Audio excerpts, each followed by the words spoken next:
Yo, what's up, everybody? Welcome to the Payback Watch Along. I'm Dave. This is my brother Ben. Where is he? Where is the big guy? There he is. Big Johnny North is here. How you doing, Johnny? Not too bad, not too bad. You guys? We're doing well, man. All right. We are watching WWE Payback. It has begun. It just started. MVP's doing a little promo, getting ready for Bobby Lashley and Apollo Crews about to step into the ring for the U.S. title. I imagine you caught the kickoff show match? Yes, I did catch the kickoff show. It was, I don't know. What did you think? It wasn't anything special. The Riot Squad, Ruby Riott and Liv Morgan getting the win over the Iconics. It was what it was. I thought it started off okay, and when Liv got the hot tag, it kind of went to hell a bit there. Like, she screwed up whatever she was trying to do up the second rope, and then it looked like she injured Peyton Royce on a double stomp. So then it felt like they were kind of rushing afterwards, so I thought it started off okay, and just it ended kind of poorly, unfortunately. Yeah, I don't know. About right. I was like, honestly, I was eating dinner while the match was going on. I was like half paying attention, half not. It was what it was. It's not a match that I really cared about that much. It was, it's a thing that's been playing out over a few weeks on Raw, and I don't know, has that story really captivated you? The Riot Squad, will they or will they not kind of team up and join forces to beat the Iconics? Like, I don't really care. I was kind of rooting for the Iconics there. I don't know. The Liv Morgan Ruby Riott thing, it's just like, yeah, it's a pre-show match. It's kind of filler. I don't care. Well, in terms of match quality, yes, but in terms of going forward, that was extremely necessary because you just broke up Alexa Bliss, Nikki Cross, it looked like, on SmackDown. So you need more teams if you're going to actually have women tag team titles. So this was really necessary to have Riot Squad officially back together.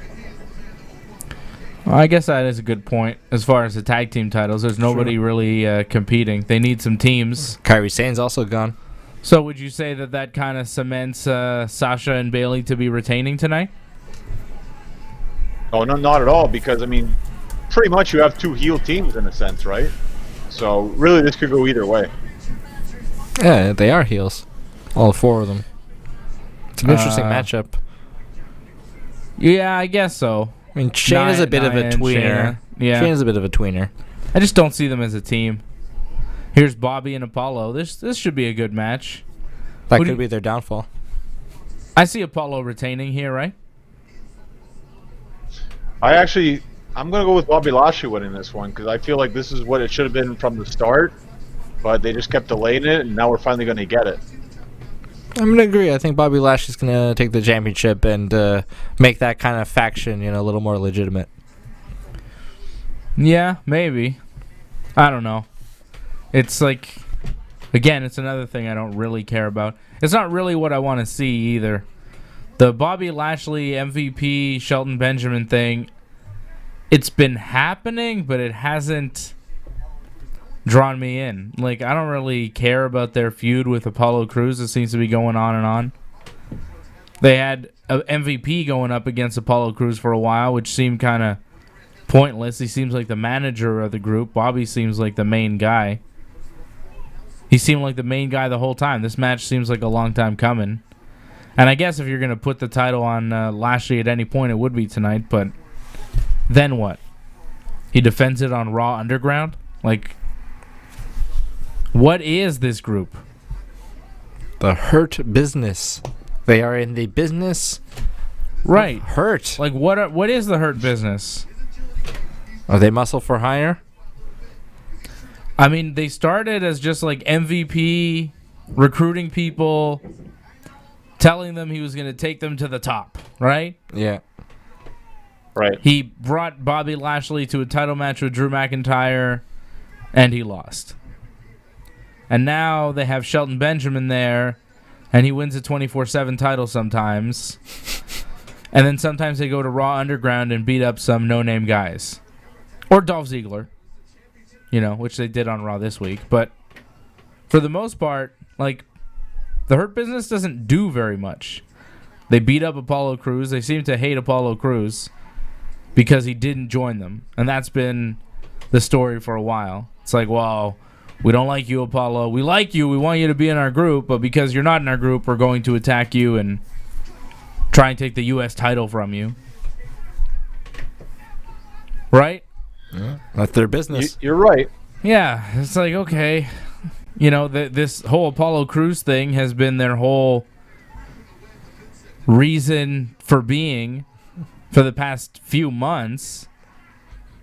And, Apollo Crews isn't particularly over, and there's no real reason to like Apollo Crews other than, like, he smiles and he's a good wrestler. Who is Apollo Crews? They haven't given us much reason to care about him. He doesn't really have a story other than the Hurt Business hates him, right? Like, what do we know about Apollo Crews right now? He's a U.S. champion. He's very happy to be U.S. champion. He's going to fight to keep his title. Yeah. MVP doesn't like him. Okay. I think it hurt that he was out with COVID for a bit, so it was hard to really get behind him a lot. And now he's finally back, and we finally got through that MVP thing. But I feel this was the end game all along, Bobby Lashley, and now we're getting it here. Bobby should win because they've been billing Bobby. Sure. I guess. But again, the U.S. title, like, it doesn't mean anything. They haven't given us any real reason to care. Apollo gets no promo time. When's the last time you heard Apollo Crews say anything? Well, he did a somewhat of a promo on Raw this past week, sort of. Like, that segment they did was sort of a promo.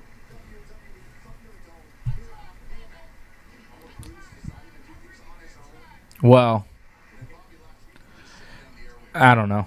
I mean, okay. They've been trying with Apollo. It was a segment with the Hurt. It was a segment with the Hurt Business, right? Like, I don't know. Right. They're just so they've attached been giving him chances, to each other. They haven't given him chances. No, they've given him chances. It's just maybe they haven't been great, what we've seen so far, but they have tried. It's just maybe nothing stood out for you. That's it. Which is unfortunate. Like, none of the beatings he took really seemed like, oh, man, Apollo needs to get revenge for this. It was just like, he takes, Bobby's full Nelson for a little bit, and then he lets him go. And, I mean, yeah, he's mad, but they didn't do anything, like, horrible to Apollo Crews where you're like, oh, my God. He's a babyface. They're supposed to get sympathy on him. Do something to him that's, like, really dastardly. Well, we got some dry humping in this match, so that's kind of evil. What? I think you're behind. I don't know. I don't know what you're talking about. Oh, yeah. I'm behind, but Bobby was definitely dry humping Apollo Crews. There's no question about that. That got you excited. All right, then. Bobby did, like, a nice slam move on Apollo. Yeah. Almost like a Dominator, sort of. Yeah. It's pretty cool. Or like Big E's move. Like it was like a big ending. Like, he picked him up, and then he, like, sideways dropped him down to the mat. That was pretty cool.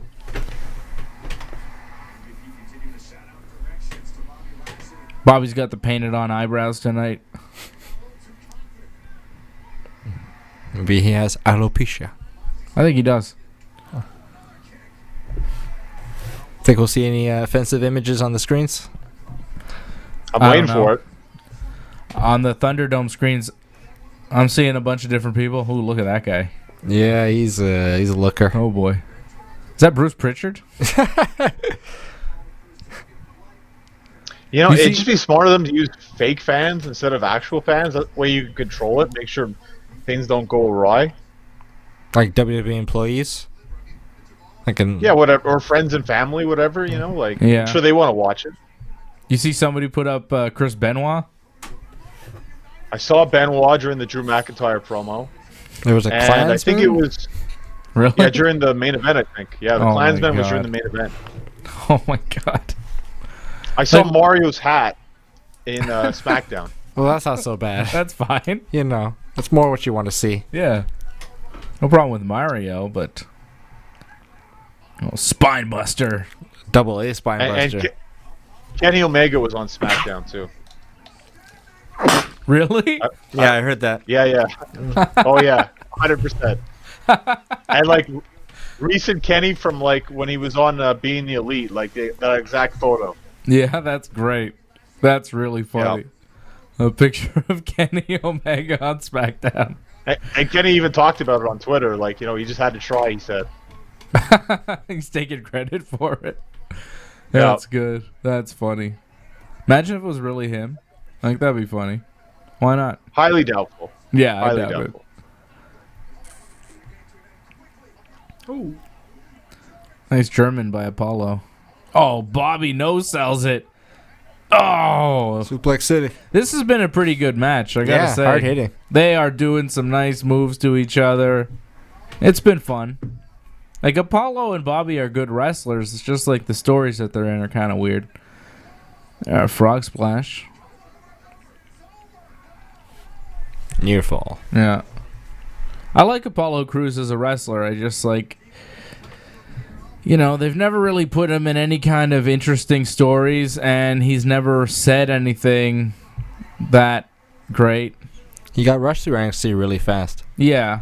Like, he was there, he was starting to establish himself, and then he got added on, like, the last minute of one of those draft lotteries. And I remember thinking at the time, like, he wasn't ready. He could have done more in NXT to establish himself. Could have had a heel run. Something. He didn't even have a championship run. There's just never been much character development with Apollo Crews. He's just kind of there. I think it was also a match with Jericho that actually like put him back quite a bit because like he botched really bad in that match. Oh, And yeah. you could hear him say sorry at the end of the match to Jericho. Yes, that's right. That was early on in his run. Yeah, he tried to do a little bit too much, and he lost his footing on some things. Yeah, it stank up the place. Well, I remember that. Yeah. more reason to have kept him in NXT. Oh, Apollo tapping. Oh. It's over. Oh, thumbs up. Thumbs up. Oh, yeah, we got to do the thumbs up We like like we're in the it. Thunderdome. Yeah. Apollo Crews taps out to Bobby Lashley's full Nelson. Bobby brought him down to the mat and got a back mount with the full Nelson. And Apollo tapped out. Bobby wins clean. Even though he had Shelton and MVP there ringside, they don't help him at all. Bobby Lashley just beats Apollo Crews to become U.S. champion. What? Did they help, really? There was a moment where they stood in the way, and they shouldn't be able to do that. Okay. Still, Bobby won pretty convincingly there. What is this? Well, as he should. It's Bobby Lashley, the almighty one. This is really strange. So they brought a cameraman ringside who's taking still images, and they are showing those still images live as they're being taken, which is odd. And now Apollo Crews jumps in and attacks Bobby Lashley after the match. He's still mad. He wants his title back. I guess he feels... It's a bit of a heel move. Yeah, it's weird. He says he's going to get the title back. Well, great. This storyline that we didn't really care about is obviously going to continue because Apollo Crews and Bobby Lashley now for sure will have a rematch for that U.S. title. They're not done. They are not done. Apollo jumps Bobby after the match and then runs away when MVP and Shelton tried to stop him. And now they're posing. So Bobby's the new U.S. champion, but he's still stuck in this thing with Apollo Crews. Cool. Well, this is what happens when you have a pay-per-view every few weeks. You kind of got to keep the feuds going right after a match, pretty much. Yeah. And the next pay-per-view is going to be WWE Clash of Champions. The Clash! September the 27th. So we do know when the next WWE pay-per-view is going to be. In just under a month. 3 weeks. 3 weeks. Well, it's so like have we 4 lost weeks Hell in a Cell? From today. It's like 3 weeks, yeah. Huh? Have we lost Hell in a Cell? Is that no longer a pay-per-view? I think that'll be in October. Maybe mid to late October. Because we have 4 episodes, 4 weeks, sorry. It's 4 episodes of Raw and SmackDown before we hit the next pay-per-view, Clash of Champions, on the 27th of September. So, we've got like a month to build to the next one. I saw the... I'm guessing neither of you guys saw the New Japan Summer Showdown. What was it called? Summer something? It was awesome. It was also a Clash? It was very good. They had their like summer show. I know we have a new champion. A lot of new champions. Summer Struggle. It was in like a baseball stadium. Oh. It was very cool. Naito took back the big titles. So he took back the IWGP Heavyweight Championship and Intercontinental Championships from Evil in a pretty good match. I was a little surprised, though, that Naito took it back because Evil has not had a long run. That was his first defense. Yeah. Was it not? Second defense. He defended once against Hiromu, I think. Okay. Or maybe he wrestled Hiromu. Might not have been for the title. But, yeah, this is his first big defense, and he lost against Naito, the man he took it from. But it still kind of elevated Evil to a world championship level. Like, now you kind of see the guy as a world champion. And it changed his whole gimmick. Like, he joined the Bullet Club and everything. So, it doesn't hurt Evil that bad to lose the title back to Naito. And it does make more sense for Naito to be champion. He's the guy right now. He's the man. But the match was really good. My favorite match was Suzuki against Shingo Takagi. That match was awesome. Fantastic match. And Okada lost? In a 4-way. For the King of Pro Wrestling 2020 title is like this gimmick tournament that they were running. Oh, Paul Heyman's talking for Roman Reigns. What's this?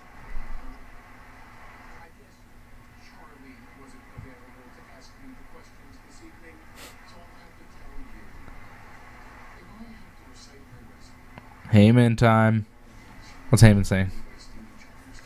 Pick it up.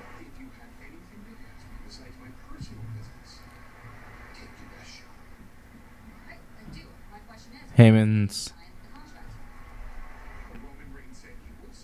Oh, has he not signed the contract for the match? No. What? That's right. What? So Kayla... Hey, Kayla! She's asking Paul Heyman if Roman Reigns has signed the contract, and Heyman's like, well, if Roman Reigns will sign it, he'll probably sign it. Don't worry about it. It's like, what? He has a title match. You're saying he might not be in the title match? Why wouldn't he sign the contract? Wouldn't he want to be in a title match? Is he holding out for money or something? Is he pulling a Jeff Jarrett? Well, this feels like a heelish move for Roman Reigns. Indeed it does. I like it. Keith Lee really has his colors coordinated. Oh, Keith Lee and JBL are hanging out now. He's got like the pink sweater. He's got the pink bands. What are you saying, Johnny? Well, he was saying, Roman, on SmackDown that he wanted certain stipulations added to the match, or he wasn't going to sign. Right. What were those stipulations? I don't know exactly. Like, he said it to Pierce, and like we don't know what he said to him exactly. But that's the story that we've been given. Okay. Well, why?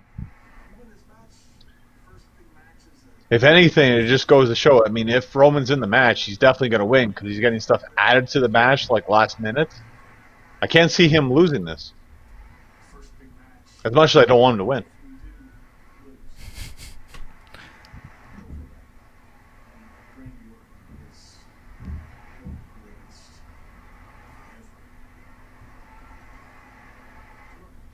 JBL telling Keith Lee, he's like, no, don't feel bad if you lose your first match to Randy Orton. He's very good. He did. Biggie versus Sheamus. What's this Sheamus get up? Sheamus' new hat. Oh, this match just got added out of nowhere. And like a tank top thing. What was he? Dean Ambrose? I didn't know. He got it from the bar fight, that outfit. Seriously. Yeah, that's true. He's been wearing that since the bar fight. So anyways, Toru Yano won the Fatal 4-Way. He won the King of Pro Wrestling thing in the match there with Okada. Suzuki became the new never openweight champion, beating Shingo Takagi. That match was awesome. Taiji Ishimori became the new junior heavyweight champion, beating Hiromu Takahashi. That match was really good too. Dangerous Tekkers, Zack Sabre Jr. and Taichi retained their tag team championship over Hiroshi Tanahashi and Kota Ibushi. Another very good match. And then Naito beat Evil to become the double champ once again. Like, very good pay-per-view from New Japan, the Summer Struggle. Very good Summer Struggle in Jingu. I watched that yesterday. Fantastic. If I were to give that pay-per-view a grade on 10, I'd give it a solid 8.5. Damn. Maybe an 8. I'd give it an 8. Maybe not 8.5, but I'd give it a solid 8. Like, it was very good. Wrestling-wise, surprise-wise, big title matches, cool atmosphere, cool pyro. Like, it was good. I liked it. Hell of a pay-per-view from New Japan Pro Wrestling. I love seeing Naito winning at the end. And I was doing it with him. You remember the last time you gave a pay-per-view an 8 on 10? I don't know. Maybe the last New Japan pay-per-view? One of the AWs? Maybe an AEW pay-per-view? I mean, one of the earlier ones. Not the last one, that's for sure. No, not the last one. But yeah, I mean, it was just a solid pay-per-view, you know? I gave SummerSlam a 7, so an 8 isn't like a stretch. I'm not giving it a 9 or a 10. It wasn't like the greatest pay-per-view I've ever seen, but as far as pro wrestling pay-per-views in 2020, the Summer Struggle was one of the best. 8 on 10. Good job, New Japan. Hell of a job. And when Naito at the end, because they have a restriction on their fans, like they have people in the building, but they can't talk.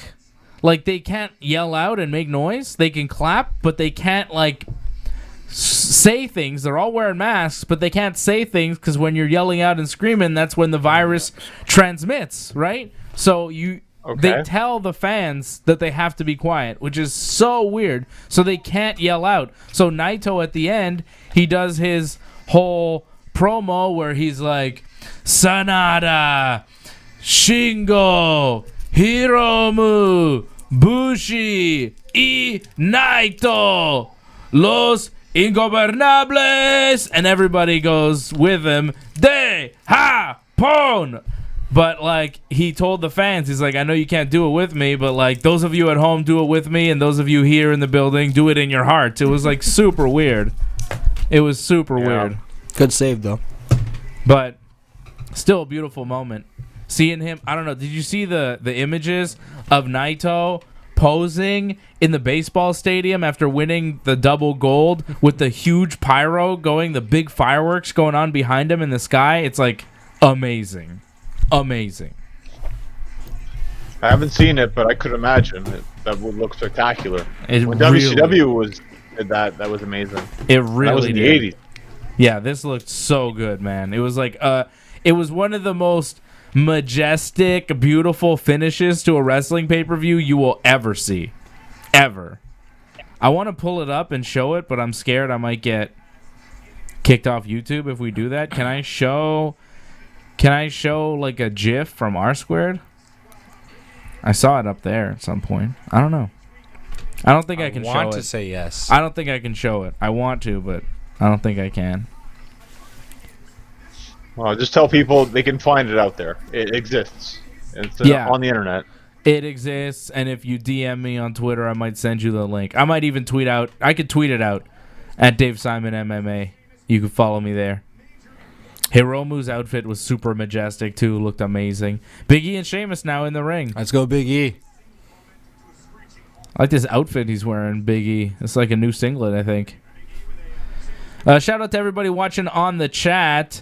There was a guy who was angry, but he's gone. Shout out to Lauren Cronish, Bob Cote, Woods MMA. What was the angry guy about? I don't know, John. Don't worry about it. He was saying some stuff. He was confused. Woods MMA UK, Patrick C. Hamilton, Deacon Mason. Oh, the Deacon's here. The freaking Deacon. Shout out to everybody watching the WWE Payback live watch along. Sheamus, Big E, Langston in the ring. When was the last time you heard that? 3 ain't enough, man. I need 5. Shout out to Albert Camacho watching from San Antonio. Oh, Tejas. San Antonio, Texas. Shout out to the Heartbreak Kid, Shawn Michaels. And Jose Lothario. You know what I'm saying? The legend Jose Lothario. And family friends, I think Peter and Sharon Helfer living on San Antonio right now. Yeah, but nobody knows them. They're not wrestlers. They're not wrestlers. Still shout out. No. No shout outs to just people. Only shout outs to wrestlers. That's how this show works. I'll shout out random people. Johnny North, you got any random people you want to shout out? Some friends that nobody knows? No.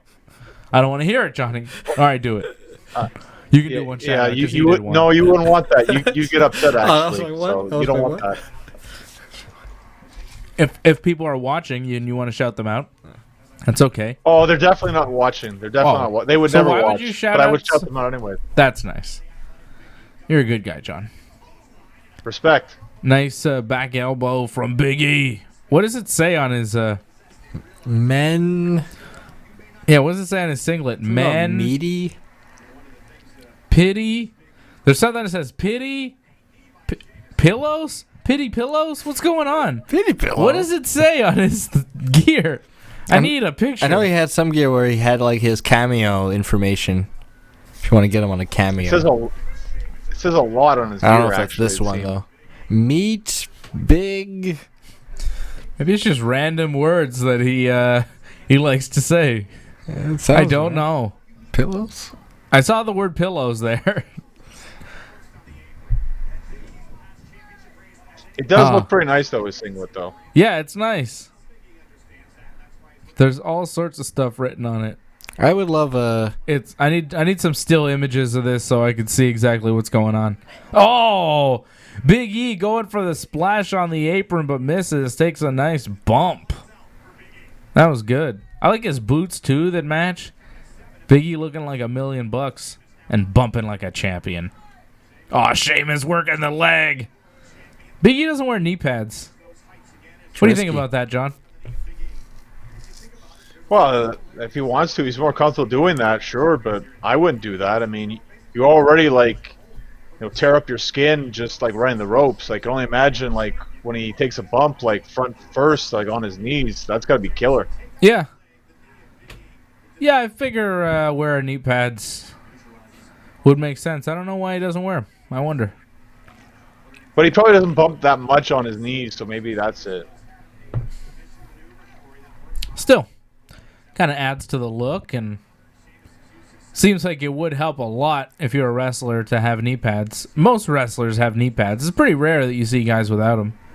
Big E's never had them. I don't think. For quite a while, I feel Cody Rhodes didn't wear knee pads. Yeah, that's true. Yeah. He does now. Does now, yeah. Well, that's what happens to a lot of guys. That's right. Jacques Rougeau, the same thing. Yeah, over time, you're like, I think knee pads would help. Why not? Yep. Taking some punishment here. I might as well protect the old knees. The old knee skis. Shout out to Lee J. Robinson on the chat. Brian Firth. Everybody watching, you can hit us up on that super chat. Support the Ringside Report Network. Support this channel. We are here for you every WWE pay-per-view. Every AEW pay-per-view will be here for All Out for the watch-along on Saturday night. Hit us up on that super chat. Click that $sign. If there's any questions you guys have, any comments you want us to read on the show, super chat us and support the network at the same time. Okay? You know? Sheamus really working those legs. Match? Huh? Didn't we just see this on SmackDown? Like, just this past Friday, they had the same match? That happens. Was it Sheamus?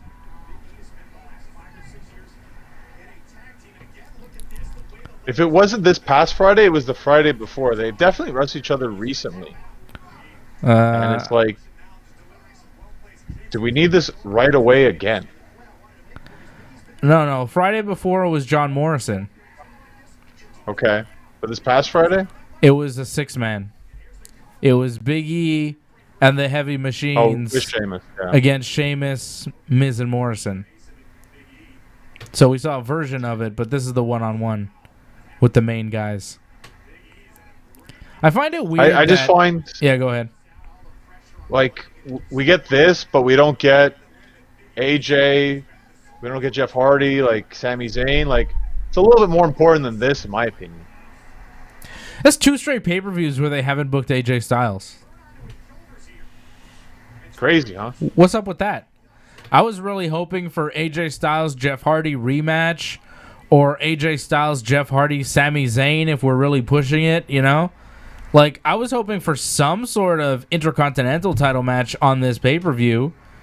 I was really hoping to see AJ Styles. Like, the fact that he wasn't booked at SummerSlam, and he's not booked again here tonight at Payback, and he's the best wrestler that they have, and you have a very compelling feud here on SmackDown with 2 of the other best wrestlers that they have, Sami Zayn and Jeff Hardy, and nobody's booked from those guys. It's like, what? 2 straight pay-per-views. I know Sami just came back, but Jeff wasn't booked on SummerSlam.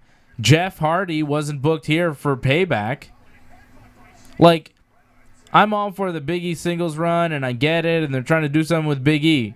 But Jeff Hardy's the Intercontinental Champion. AJ Styles has a legitimate beef of Jeff Hardy taking that title from him illegitimately.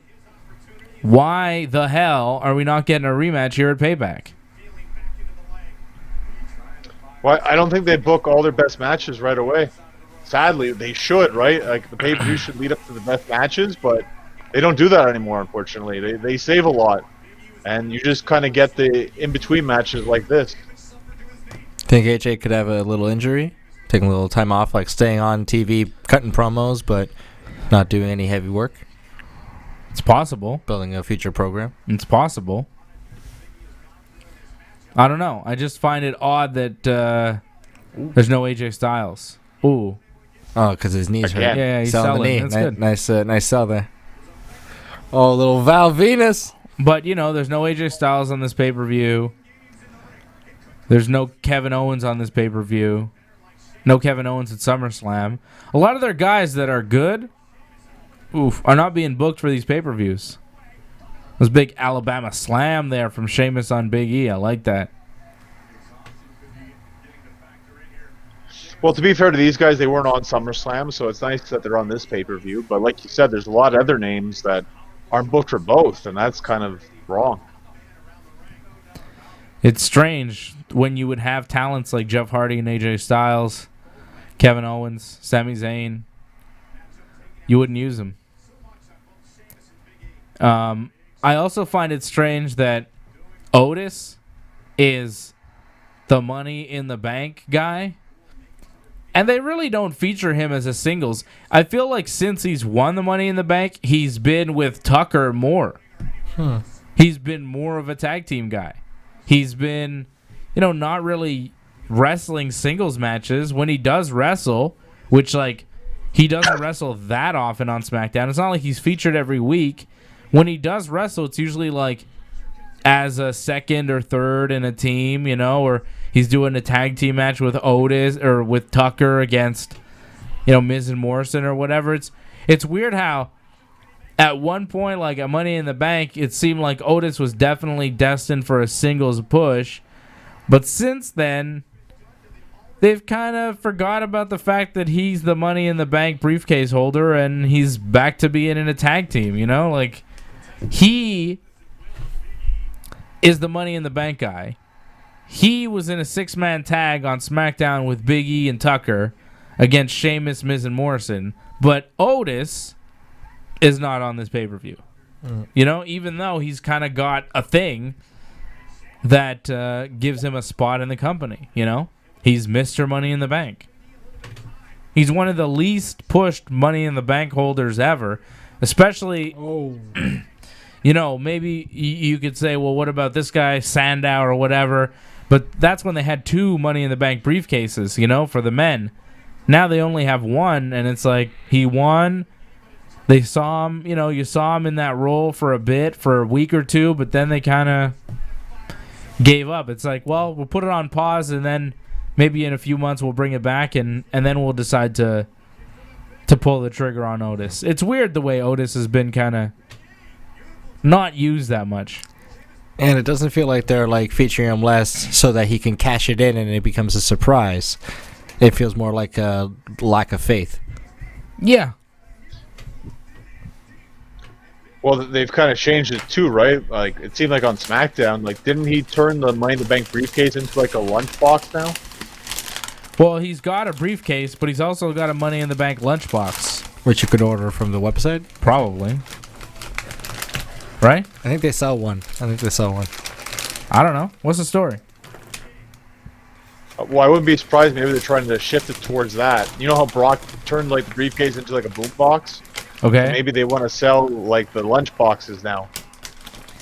So it's just a prop to sell lunchboxes? That's right, pal. That makes sense. Back to school. The Makes kids going sense. back to school. Does make sense. I do want one of those lunchboxes. They got me.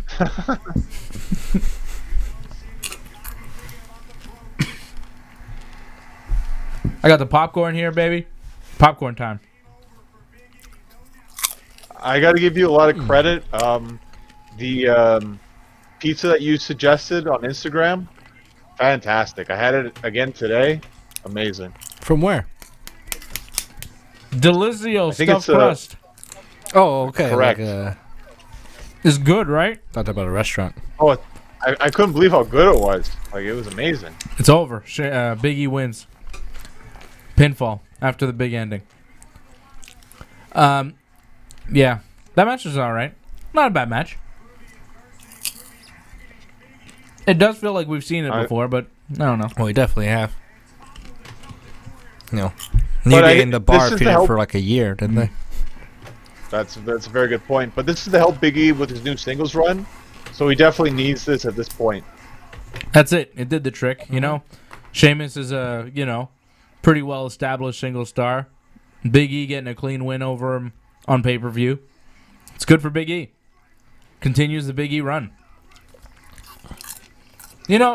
Our man John Savage on Twitter said he thinks Roman Reigns is the leader of Retribution. I could see that. And I could see them building Big E to face Roman down the road. I like that. I could see that going on. Good Mania matchup. Yeah. I'd like to see Big E get to that position. I mean, he's definitely far from that right now, but I'd like to see him grow into that position. Well, by Mania, he'd have time. Like, he could win the Royal Rumble. Oh, there's tons of time, but by this time, too, we thought Kevin Owens was going to win the Rumble, and that did not happen. So there's always potential for a lot of guys, but do they go in that direction is the question. It seems like WWE is pretty hell-bent on pushing Big E, though, right? They seem to want to go in that direction. Oh, yeah, definitely pushed. He's definitely going somewhere, but how far is this going, Like, they pushed Keith Lee, but he still got eliminated quite quickly by Brock Lesnar in the Rumble. He has a spot on Raw, but he lost to Randy Orton right away. So, like, yeah, they'll push you, but how far does that push go is a huge question. That was a DQ loss, wasn't it? Yeah. It was, and he'll probably get the win back here on the pay-per-view. We'll see. Who's this? Elise Ashton. New Renee. They have a new Renee. They signed somebody new. Renee's gone. They have to sign a new interviewer. And here's the king of bros, Matt Riddle.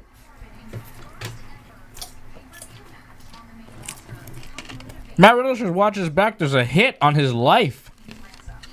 What? Baron Corbin's Oh, yeah. King's Ransom. Baron Corbin has a hit out on Matt Riddle. And, like, I don't understand what you have to do to get the money from Baron Corbin, because Chad Gable has attacked Matt Riddle many times. He's assaulted him on numerous occasions, and it seems like he is still chasing this King's Ransom. So it is my belief that Baron Corbin wants Matt Riddle dead. Wants his head. His head on a stick. That's what a the king would only want. way. That's what a king would want. Some Game of Thrones shit. That is the only way you can get the money from King Corbin, is if you kill Matt Riddle. I think you got to beat beat Matt Riddle decisively in a match, and that's what Gable never did. Like, he put a beating on him, but he never pinned him in a match. So I think in order to collect the ransom, you need to do that. Just beat him? That's it? Yeah, just beating him 1, 2, 3. That's all that it takes. So why doesn't AJ Styles collect it? He did that. I guess he's already has, right? But I guess that wasn't enough because that was a title match. So different storyline, I guess. Oh, here's Nia and Shayna. They're pushing each other already during their pre-match promo. And we're supposed to believe that they're not going to fight during this match. Like, they're for sure going to attack each other, and that's how the match will end. And Nia is wearing a Tamina shirt. Like, Bayley and Sasha win by, double count out. Because Nia and Shayna just brawl away, right? Brawl away. Well, I believe we had Bayley and Sasha retaining, right? But I think I could really see this go either way, actually. Because stranger things have happened in WWE, where they just put the titles on these teams that don't make sense as teams. Strange bedfellows. Like Team Hell No. Or The Bar. Well, The Bar, that they kind of build that to make them a team. Like, that kind of made sense. Like, they didn't like each other, then they went to a bar together, and they got along. Or remember one time Shawn Michaels and Steve Austin were tag champs, and they were feuding at the same time? Yeah, that was going into their Mania 14 match, wasn't it? Something like that. No. It was right before SummerSlam, but Shawn lost his smile again, so that just got dropped. How'd they? It was around King of the Ring. They just had to forfeit it because Shawn lost his smile. That's how Shawn lost all his titles back then. I thought his back was hurt. I remember Shawn Michaels walked to the ring once in a Homer Simpson t-shirt, and I thought that was so cool.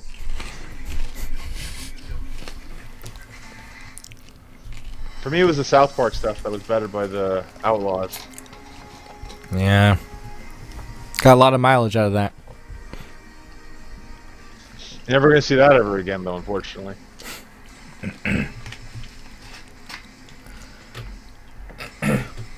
You should bring that back. Yeah, make South Park versions of current wrestlers. It must exist somewhere. No, you should start wearing South Park shirts to the ring, you should start dressing like Road Dogg did in 1997. That would be great. Like a do-rag and the shades. Yeah. Get some dreads. Start rhyming. The promo like that would be nice. Yeah, the promo was the best part. You need to come up with a promo where it's kind of catchy, and you do the same promo every time. How hard can that be, John? Let's write a promo for you where it's you say the same thing every time, lasts about a minute, people pop at certain points, and then that's it. Then your work is done. You don't have to come up with a new promo ever again. Like Enzo Amore. Yeah, it didn't work too well for him, unfortunately, in the end. It actually worked against him, actually. Worked a while, though. For a while. I mean... It worked for a while, but then they self-destructed. Yeah, you self-destructed, but if you don't self-destruct and you come up with one catchy promo, it could get you to the main roster at least. That's money. It's true. It just goes to show, if you got a promo, you'll get to the main roster a lot quicker. Mm-hmm. Street Profits, great example. Yeah. If you can talk, they're going to do stuff with you. For the most part. They'll give you something. I mean, they might be limited to how far they'll go with you, but they'll still give you something. You really have to be chosen by them at this point to get over. If they don't want you to be the star, you're not going to be the star, even if the fans decide you are. I mean, at this point, they really can decide whatever the hell they want because there's no fans. And if they don't like the fans that they have, they can just delete the screen and find a new fan. I can't imagine this is going to last for too long, though. If AEW is already having fans, WWE can't be that far behind. The fact that they're already behind is amazing. Yeah, WWE Thunderdome looks terrible compared to AEW Dynamite because there was people in the crowd reacting like real wrestling fans. It felt like a real wrestling show. It was weird. How many people? I don't know. I think it was 500. And they're all just distance? Yeah, they're pretty distant. Yeah. Well, let's hope no one gets sick from there. It seemed pretty safe. They're outdoors. I want to go, to be honest. You think they had some kind of like rapid testing thing at the site? Or? I don't know what they had. Temperature checking. Temperature checks for the audience. I mean, it sounded so good. The crowd, it sounded like a real crowd. MJF's promo there that he cut with Moxley, they reacted like a real crowd would. It wasn't like, like even there, when they have the wrestlers there in the crowd, it doesn't sound quite right, like they're too enthusiastic, they're too heel and babyface, But yeah, because wrestling fans are just going to react. They're not going to react the way they're supposed to react every time, but and some things are going to pop them more than other things, and it just sounded good, man. It sounded like what wrestling is supposed to sound like, which I've missed tremendously. Hearing that on AEW was like a breath of fresh air. It felt so good to hear wrestling fans again. So good. Made me feel like we're almost getting back to normal. Made me feel like, hey, maybe we're not too far away from actually attending wrestling shows again, which would excite me. I want to see some live pro wrestling. I'm happy that I went to so many pro wrestling shows. Like every time WWE came to town, house show, whatever, I was going. I've been to a bunch of wrestling shows in my life. I'm happy I took I always went. Because you realize now it's like, well, it's not always an option. well, it was so far few between back then too, as well. Like what we got once a year, maybe twice a year at most, a show. So yeah, you kind of really had to make the most of it sometimes.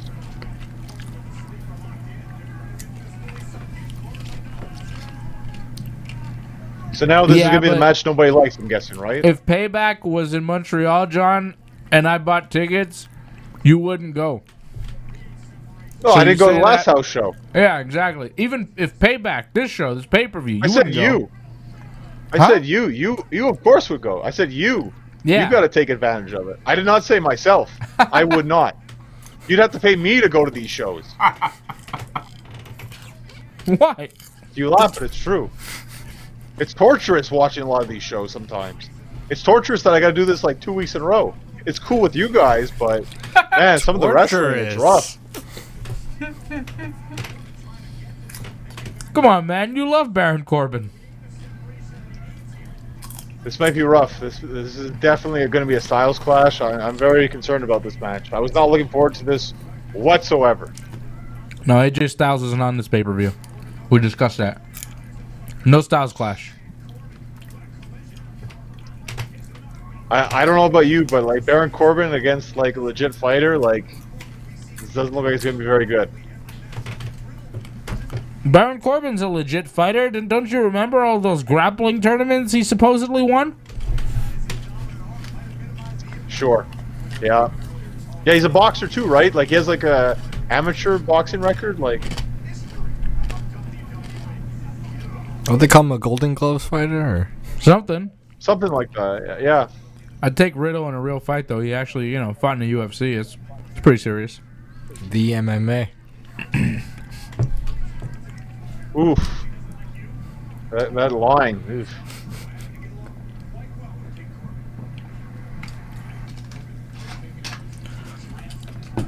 Riddle's taking the heat here. It's kind of slow.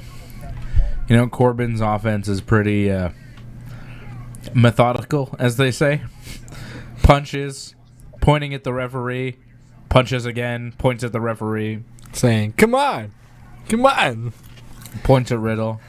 Come on. He points more than he wrestles. Baron Corbin. Now he's got a pointer. What is that? Chicken wing? Barely. It's kind of chin lock.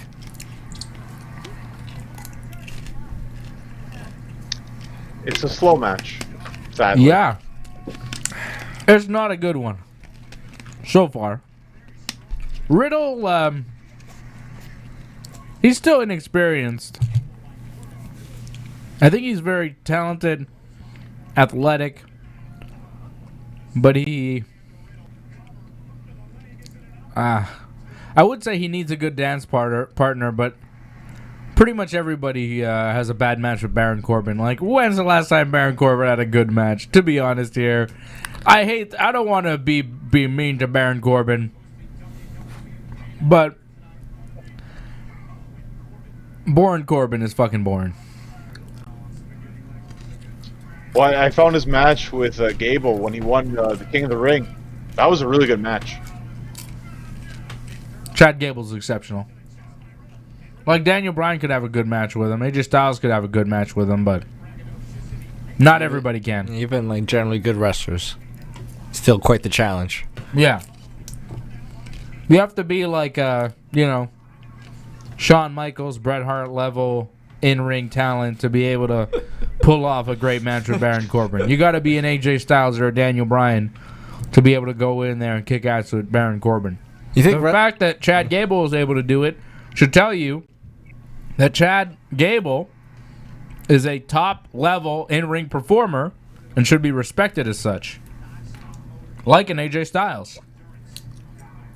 And if he were to go somewhere else, he'd probably be used that way. You think wrestlers, when they see the sheet and they see they're up against Corbin, they go to themselves like, "Ah, shit." Mm-hmm. I think it's the same reaction they get when they see that they're up against The Miz. It's like, it's not going to be that tough, but it's going to be no fun. It's not going to be great. Right, John? You're a wrestler. If you see you're wrestling Baron Corbin, you're like, well, it's going to be an easy night. I'm not going to get, shit kicked out of me. It's not like I'm wrestling Brock Lesnar or anything, but, like, what are we really going to do here? As opposed to, you're wrestling, Rey Mysterio. It's like, wow, okay, we need to do this. We could do this, There's more options with a Rey Mysterio. Or even if you were wrestling Matt Riddle, right? Like, who would you rather wrestle, Matt Riddle or Baron Corbin? Seems like Riddle's kind of a slam dunk, right? Riddle, just because it'd be interesting to see, like, he's different in that ring. You can tell his style. It's different compared to anyone else really on the roster. So, just to see what that would be like. Baron Corbin, he seems like he just pretty much wrestles the standard WWE style. So, it doesn't seem that different for most people. Wow. Riddle just went for a running knee. And I guess he hit it on Corbin, but Corbin bumped so far ahead of the knee coming in anywhere near him, it looked like he missed. But, Corbin sold it like Riddle hit him. But it was very bad. Very bad. Very, very bad. Well, again, it's just, it's not because he's trying to make Riddle look bad. It's just, it's just that's as good as he can make it look. I don't think he's trying to sabotage anyone here. It's not mean-spirited. He's got a spot. I don't think it's mean-spirited. Forget this match. Let's go back to my pizza recommendation that I gave you, John. The Delissio stuffed crust pizza. Fantastic. Forget the wrestling. Well, I mean, this match is bad. What are we going to do? Shit on Baron Corbin for like another 10 minutes? Forget it. Let's talk about good pizza. The Delissio stuffed crust. It's a frozen stuffed crust pizza. You haven't had this? I feel like I've had a frozen stuffed crust, but not Delissio. Oh, it's new. I've tried Mike's. It's new. It's very good. And I Instagrammed about it. I was like, I had no idea that this even existed. And I've had a couple since. I've had a couple of them. They've been very good.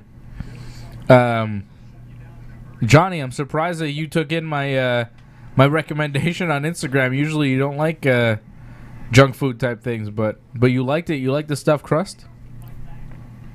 With pizza, it's a little bit different when you consider junk food. Pizza is more of a once-in-a-while kind of thing, for me anyways. Mm-hmm. And, yeah, usually frozen pizza is not really anything special, but that was like, wow, like, it was amazing how good that crust was. Yeah, right? With the cheese. Fantastic. Unbelievable. Well, I'm glad you my Instagram pizza, frozen pizza picture led to such great meals for you, man. I'm really happy about that. That's crazy. Turned out nice. Friday and today, yeah. Nice. Good job. Big Johnny. What kind of pizza? They have different flavors. I've had the pepperoni and I've had the Canadian. Just the pepperoni. I didn't want to try anything else yet, but maybe I'll try something else next time. Canadian's pretty good. That's like meat lovers, isn't it? Yeah, it's like ham, pepperoni, sausage. Also sausage. Right. None of that pizza bacon though. What is that pizza bacon? That's big. The crumble. Yeah, what is that? It's not bacon. It's like little bacon clusters. Yeah, but that's not bacon. Riddle wins. With a Broton, like a centon. Broten. It was like a corkscrew splash thing. After the bro to sleep. I don't know. What's the name of that move, John? What's the corkscrew thing?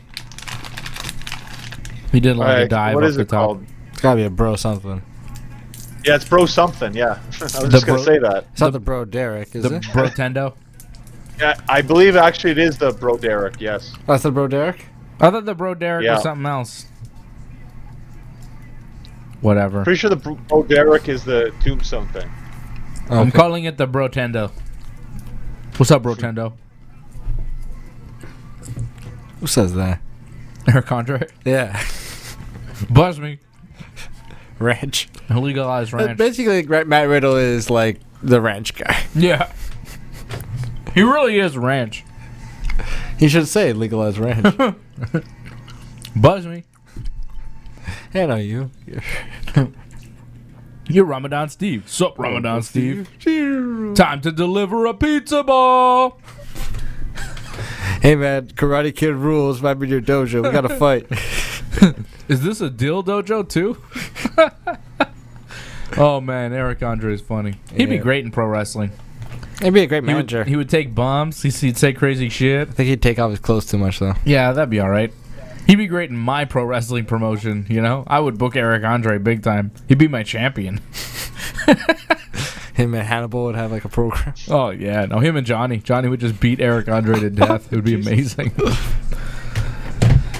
Oh, That John would Stewart. be good stuff. Shout out to Antoinette. What's up, Antoinette? She's watching the show.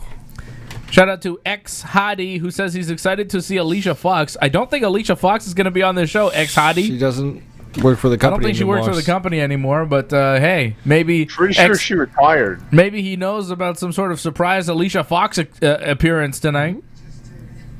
I don't know. Ricardo, that one. Ricardo Morera wants to know what our favorite food is. Oh, for me, it's easy. Easy. Lobster. All day, every day. Lobster, for sure. Are we talking about like any kind of food, like or like a meal? I don't know. He said food. Dessert. He said food. Just like pick something. I'm saying lobster. It's my favorite thing to eat.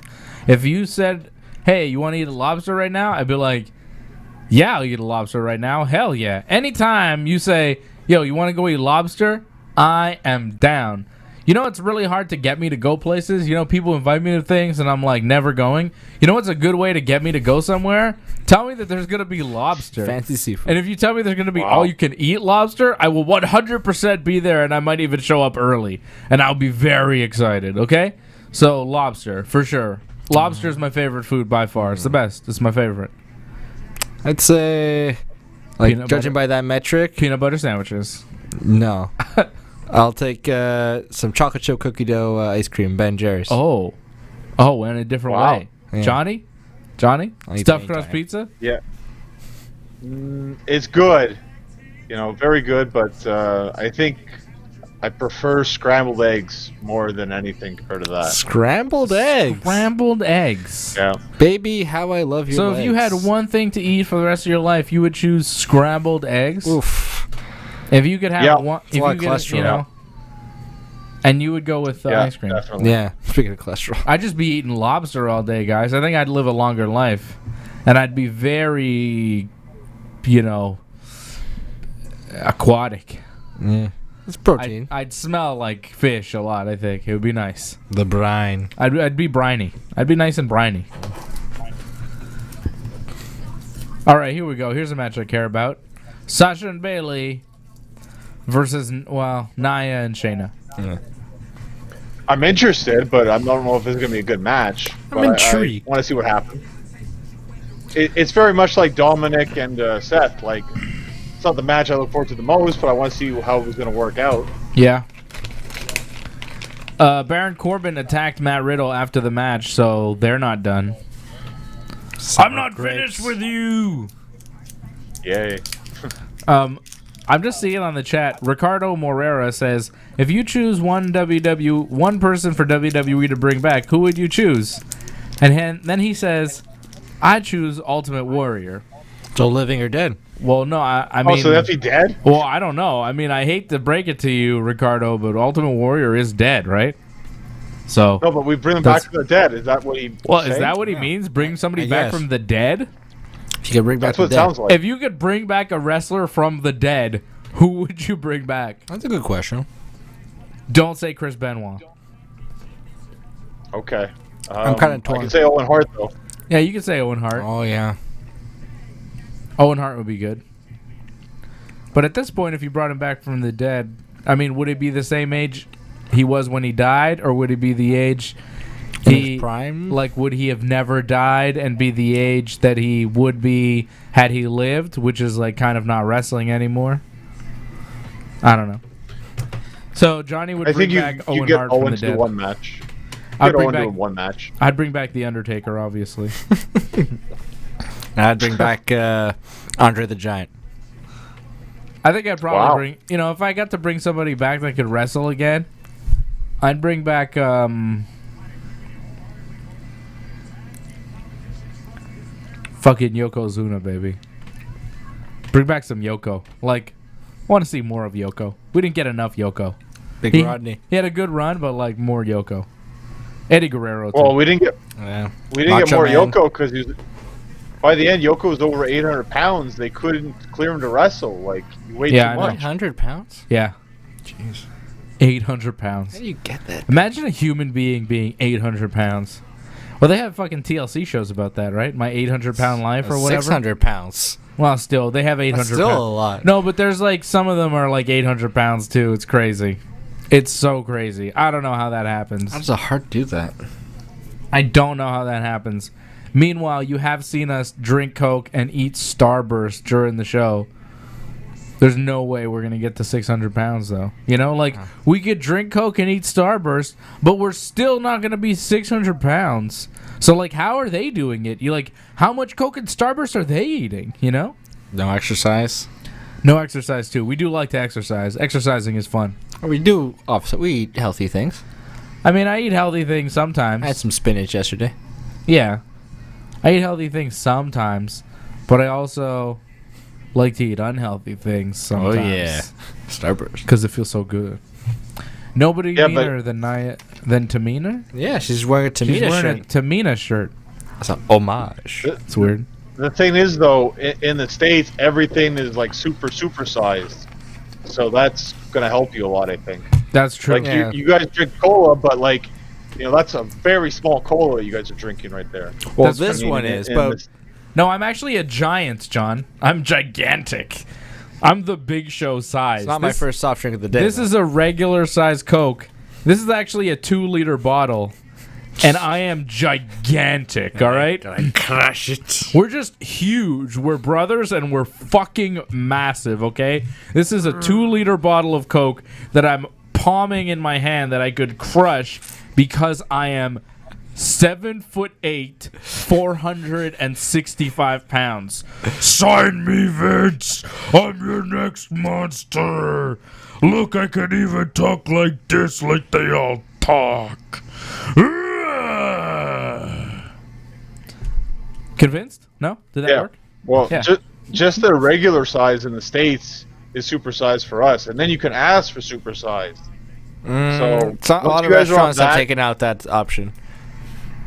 Have they taken it out in the States? Yeah, but they'll have large, which is still like a 32-ounce cup or something, which is still like a monstrosity. Yeah, they have big drinks and big everything in the States. Like if you go to McDonald's, the sizes, if you get like the large or whatever, it's much bigger than it is here. They have bigger sizes out there. The only restaurant here that kind of does that principle is Wendy's. I find if you get a large drink at Wendy's, that thing is huge. It's good, but it's pretty big. It's like a big white cup. Yeah. I've had that. I like getting the lemonade at the Wendy's. They have really good lemonade. It's got like pulp in it. It's very good. Pulp. Like in the summertime, you go to Wendy's, you get like the big cup, the giant one, and you fill it with lemonade. You know, they give you lemonade with ice. Shit is good. Yeah. Giant Wendy's cup. All right, it's Shayna and Nia versus Sasha Banks and Bayley, the women's tag team champions. Shayna's in the ring with Sasha right now. People having fun. I think it was the last pay-per-view. Huh? Last pay-per-view you complained about like colors being off. These colors are perfect for this one. You know, Sasha and Bayley in the red, the other team's in black. Like the colors work here. Right. What was the problem with the last? What was the deal? I think you had Drew and Randy like both wearing black. Oh yeah, they look like different versions of each other. Yeah. Black leather. Yeah. They looked very similar. Yeah. Oh, no, we got the message here. Oh, Ricardo Morera. First of all, is asking if Jeff Hardy died. Jeff Hardy is not. Jeff Hardy's not dead. I don't know. It's just this guy. He's putting some real interesting stuff in the chat, and he's distracting me. And he says he's Brazilian. He's from Brazil. Well, all I have to say to you, Ricardo, is caralho. Boa. That's it. That's all we got. And, down with Bolsonaro. Yeah, I mean, whatever. Whatever. If you like him, you don't like him. It's up to you. It's up to you. Oh. Did Sasha just kick Shayna in the crotches? It looked like a gut kick, but it was definitely a low blow. Are women's wrestlers allowed to do low blows on each other? But it wouldn't work though, right? Like when they did it in China, it didn't work. Well, to China, it didn't work because China's superhuman, but like... It hurts. It definitely hurts. It definitely is a sensitive area, you know? You wouldn't know about that though, would you, John? John has sensitive areas. John is I haven't hit a woman... Talk about ladies. I haven't... Oh. I haven't hit a woman with a low blow. No, I'm more of a man not to do that. I like when they hit me with the low blow, if you know what I mean. Oh! Andrew Dice Clay over here. Oh! Sorry.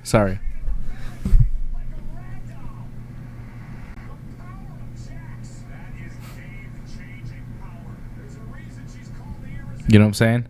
Shout out to Tony Mack watching us with his son, Thomas, from London. Oh. I hope you weren't offended by my previous joke. London, England? London, Ontario? London, England, I think. Oh. He says morning. Oh, top of... Oh, yeah, morning. So morning, London. London town. Yeah. London, Ontario, nighttime. I don't know if you knew that, but... you know what I'm saying? Sasha and Bayley, they really messed up their double team move there. I don't know if you guys saw that or not, but they really messed that up. But when they both lit them up at the same time, they just dropped... like Shayna, like she was garbage. It looked really bad. Yeah, that's unfortunate. Oh, I didn't see it. I missed it. Don't worry, Botchamania will catch it. Don't worry. Yeah, I'm sure.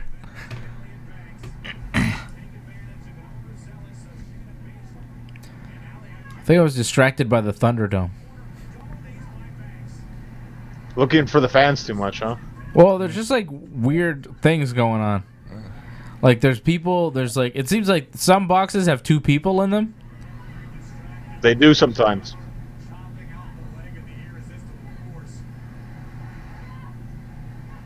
Because I think some people have their kids in there too, so I guess they let that slide. I guess so. Or there's a couple. There's they look like too, a couple. So. In the front row? Yeah. Yeah, they let it slide. It's fine. It's better than putting Chris Benoit there, so. Is it? I think it would be great if it was just like a whole arena of Chris Benoit. And everyone coordinated at the same time. Like, imagine if like somebody hacked the Thunderdome and it was just like all Benoit's. That'd be amazing. It'd be really scary. That would be so funny. Or like somebody hacks the Thunderdome and it's like just a bunch of Hulk Hogan faces. I was just thinking, yeah, or like Hogan's. Triple H face, you know that the Triple H face? Yeah, like that face, you know? You just hack the Thunderdome. Or it's like the Paige, hey guys face, you know? Hey guys, it's me, Paige. Hey guys. You know? Or remember Robin face? Yeah. Yeah. Just like hack it so it's all one face, but it's like a hilarious image. Love Roman face. A nutsack. I declare for the Royal Rumble. Hack it and put a nutsack on every fucking video screen. A different nutsack. A different one. A different one. Put effort into it. Okay? You know, I imagine there's some people that actually enjoy being a part of the Thunderdome. So I'm not going to completely rip on the idea, because I'm sure some people love the fact that their faces are on WWE TV. Yeah. I wouldn't like it, but I'm sure some people love this. I wouldn't like it. Again, you'd have to pay me to actually do this. Amazing. Johnny North. Man, Ricardo Moreira, he's out in Brazil. He says they don't have a WWE on TV out there. Really? That sucks. What's WWE doing? They're slacking in Brazil. It's a big market. That is crazy. I think I heard something about that. Like, they had a TV deal, but they lost it or something. Wow. So, yeah, that's very unfortunate. Well, that's why you got to watch the watch-along here, Ricardo, my man. Because we are keeping you up to date on what's going on. Shayna right now dropping some running knees on Sasha and Bailey. Catching some fire. We're watching Payback. We do all the WWE pay-per-views, all the AEW pay-per-views. We drop Wrestling Uncensored every Saturday morning. We recap everything going on Raw and SmackDown. Check us out on our YouTube channel. Check us out at ringsidereport.net. We got all the things. Ringside Report MMA. We talk about mixed martial arts, everything in the UFC, every Thursday, 8 p.m., live on the YouTube channel. You can check out our episode right now. I know UFC very popular in Brazil. A lot of great Brazilian fighters. Paulo Costa fighting Israel Adesanya in 3 weeks. Another Brazilian champion possibly coming to the UFC. Paulo Costa. What do they call him? What's his nickname? He's got like a funny nickname. You like the latest episode of... I love the tweet that you guys showed about what Costa said about you saw it didn't test him. That was amazing. What was that? Borrachinha, Paulo Costa taking on Israel Adesanya. Yeah, Paulo Costa was like, yeah, USADA didn't come to Brazil. I haven't been tested. Ha, ha, ha, ha. It's like, what? Oh, Bailey going up top. Drops an elbow on Nia Jax. Sasha drops the belly-to-belly right after. Bailey goes to stop Shayna from interfering. But they only get a 2 count on Nia Jax. That looked like the finish. But it's not, brother. It's not. Nia Jax survives. What are they going to do?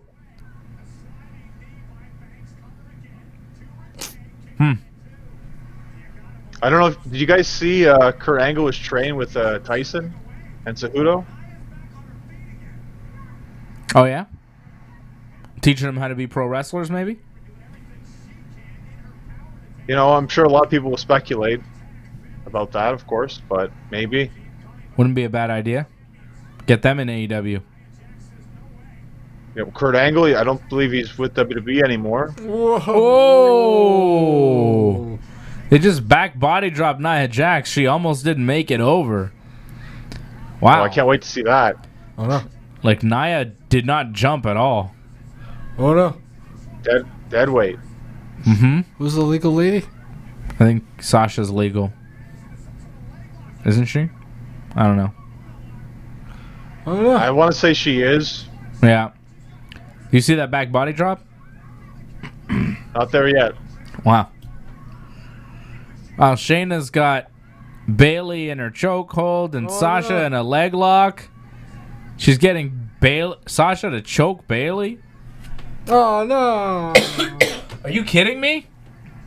Whoa, are you serious?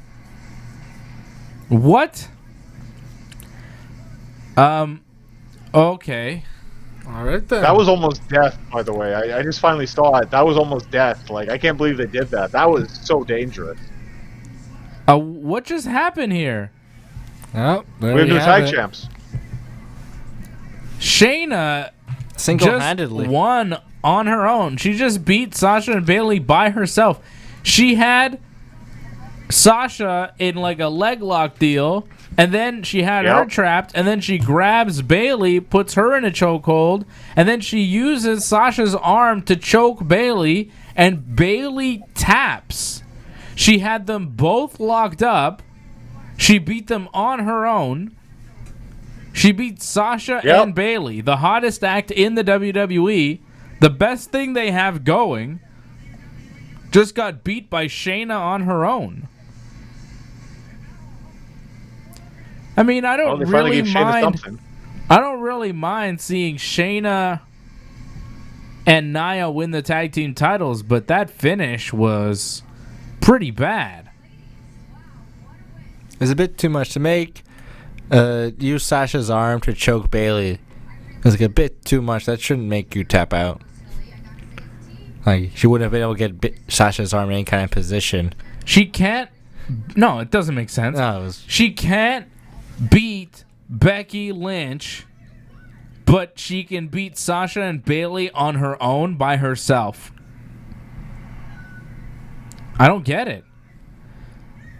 So Nia's celebrating. She's very happy. Oof. So Nia's like really excited that she won, and she's bragging, acting like she did something, even though Shayna did it all herself. Nia's like really. So that's the gimmick they're going with. But they seem to be getting along a little bit. Nia is like shaking and I don't know. Nia's like jumping around all excited, and Shayna's like, yeah, I won it. It's fine. So they made it work for tonight, but obviously still some friction with this team. And they just had Sasha and Bailey lose to Shayna by herself there. Leaves you with a weird taste in your mouth. I don't like that at all. Like, you've built Sasha and Bailey so much. They've been so good. And now you do this to them? Why would you do that? Bailey has been so dominant. Sasha has been so dominant. They've won so many matches. And now Shayna just beats them both by herself? It doesn't even make sense. Like, it doesn't make sense. Like, have Shayna just beat one of them. Have Nia holding the other one on the outside. Like, if Bailey was going to tap out, couldn't Shayna have just put her in the chokehold while Nia's holding Sasha back? Or, you know, couldn't Shayna have punched Sasha in the face to put her down and then grab Bailey and choked her? Did she really have to have them both in the hold and have them both just, like, lose to her at the same time? It was a little much, man. It was a little too much. Like, because it just doesn't add up, you know? Because Sasha and Bailey have been booked so strong up until this point. For them to lose in a 2-on-1 scenario, it's just like, what? Why?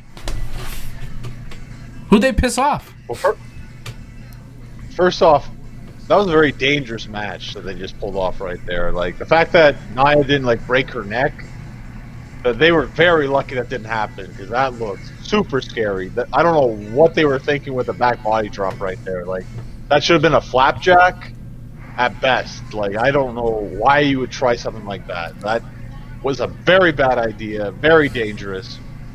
I don't know why you do that. For the finish, I don't really have a problem with it, because they kind of sold it during the build to this match that pretty much Nia or Shayna could beat both of them. They were that strong. So we kind of saw that in the finish. So it kind of made sense that they were that strong. It's just weird because Shayna has been pushed like that. She should be like that, but she has been pushed like that. So it feels inconsistent. But that's the way she always should be. Doesn't feel consistent. Doesn't feel consistent. Never is. WWE is never consistent. What does it say for all the people that Bayley and Sasha have beat up until this point? Now that they, you know, fall in this way. Doesn't make them look very good. Well, Sasha and Bayley, they beat all the teams, right? And now you have another super strong team. However, this super strong team more than likely will self-destruct eventually. Right. So another new team can come up that you wouldn't expect to win the tag team titles. Now they can win it. Now there's a chance for somebody else. Unlike all the other teams that have already lost to Sasha and Bayley. So you kind of needed to switch things up. I wouldn't have done it with this team, but I understand why they did it. Now Bayley won't be on Raw anymore. Can't have Bayley on Raw with Sasha anymore. Yeah. But they're still on SmackDown. It's not the end of the world. Like, they still exist. Yeah. Sasha's still on Raw by herself. But she can't have Bayley there on Raw. Like, what I don't understand... When did Sasha go to Raw exactly? Like, they're both on SmackDown. Are they? Yeah, they're both on SmackDown. Just because Sasha was the Raw Women's Champion, so that put her on Raw, but, like, that didn't change anything. They're both SmackDown superstars. Oh. Okay. I forgot about that. Because Raw... like, so they're off Raw. They've been on both shows for so long. Okay, right. So they're just off Raw. And now I guess Bayley or Sasha's going to, you know, turn on Bayley now to get that SmackDown Women's title because all the other titles are out of the picture. Not right away, I don't think. They'll go for another shot, I think, against Nia and Shayna first. Yeah? We'll wait and see. Like, if we're going to get Sasha and Bayley in a match, I don't think it's going to be for a while. I don't know. I think we might get it sooner rather than later. I really do. Because, they rush things. I don't know. But they lost the tag team titles, that's for sure. Let's see. What else has happened here tonight at WWE? More title changes here than last pay-per-view, no? Yeah. We only had the Universal title change hands. Bobby won the U.S. Championship. Yeah, what changed at SummerSlam? Anything? The Universal title? Actually, no, the Raw Women's title, too. So we had just as many title changes. That's true. We had 2 at SummerSlam. So far, we've had 2. We might have more, though. I think we might have more. So far here at Payback, in the opening match, it was the Riot Squad, Ruby Riott and Liv Morgan, beating the Iconics, Billie Kay and Peyton Royce, in 9 minutes. Bobby Lashley beats Apollo Crews to become the new United States champion in 9.5 minutes. Big E beat Sheamus in 12 minutes. Matt Riddle beat King Corbin in about 11 minutes. Shayna and Nia Jax beat Bayley and Sasha to become the new tag team champions in about 10.5 minutes. And that brings us to Keith Lee versus Randy Orton coming up next. Then we'll have Dominik and Rey Mysterio versus Seth Rollins and Murphy. And then the main event, what we're here to see. The match that is selling Payback, I think, for most of us. Roman Reigns, Braun Strowman, and The Fiend in a no-holds-barred triple threat match for the Universal Championship. Unless Roman doesn't sign the contract, I guess. Roman Reigns has yet to sign the contract for some reason. His new manager, Paul Heyman, is being real cagey about what they plan to do tonight, so who knows? Maybe Brock Lesnar will come in and help Roman Reigns become champion. I don't know what the deal is with this new Roman character, but it's definitely the most interesting thing on this show. It's what I think most of us are watching for, right? The main event. We're here for Roman. The big dog. It's his yard. The return. Yeah, I agree with you. But I worry, too, because the main events didn't deliver at SummerSlam, so can they deliver here? And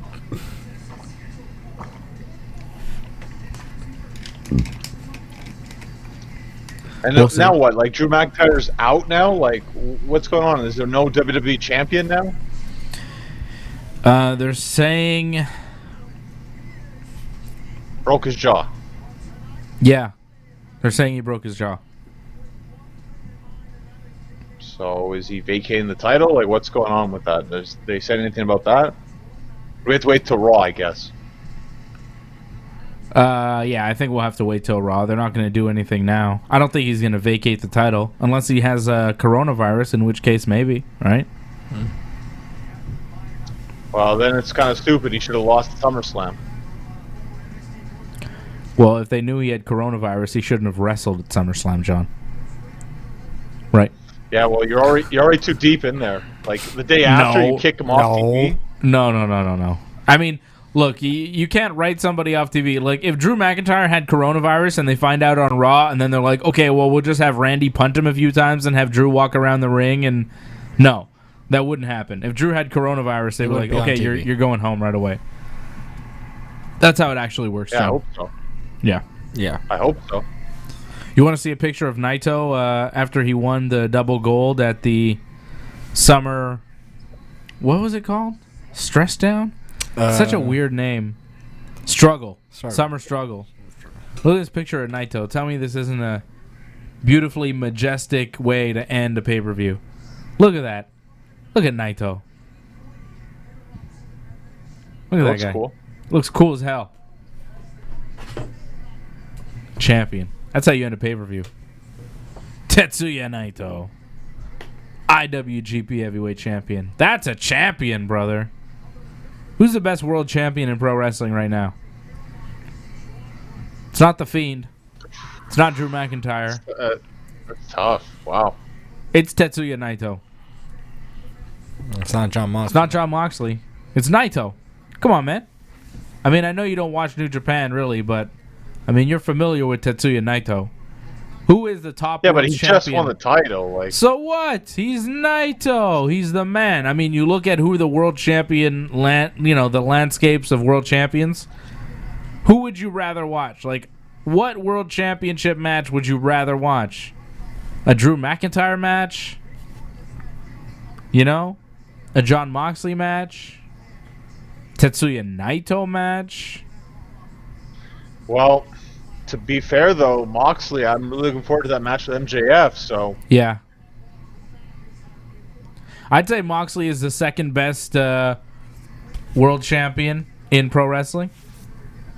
So Randy putting you to I can't sleep believe you're already? saying that.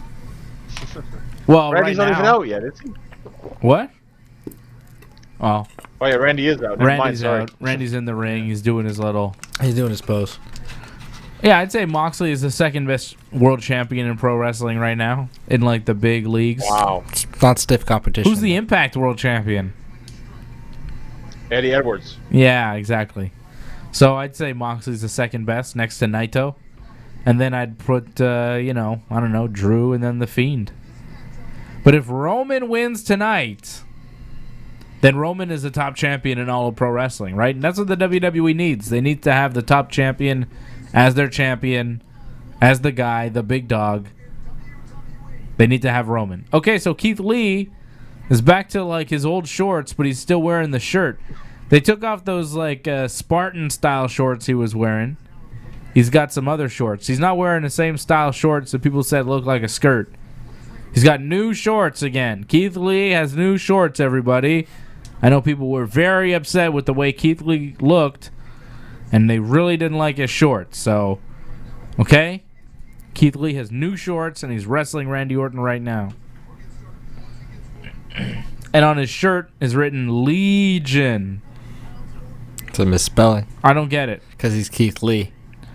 Oh, yeah, But the Legion. If you wear a t-shirt where it says Legion, L-E-E, someone doesn't know what that means. People be confused. They think, hey, you're wearing a typo on your shirt. Yeah. A lot of wrestling shirts are pretty ugly. Ooh, play that Sinatra, baby. Yankees win a double. Oh, yeah. Yes, just check the score. Final 5-2 over the Mets. Yankees beat the Mets 8-7 and 5-2 today in a doubleheader. That's what I like to see. Go Yankees. And the Which game is that now?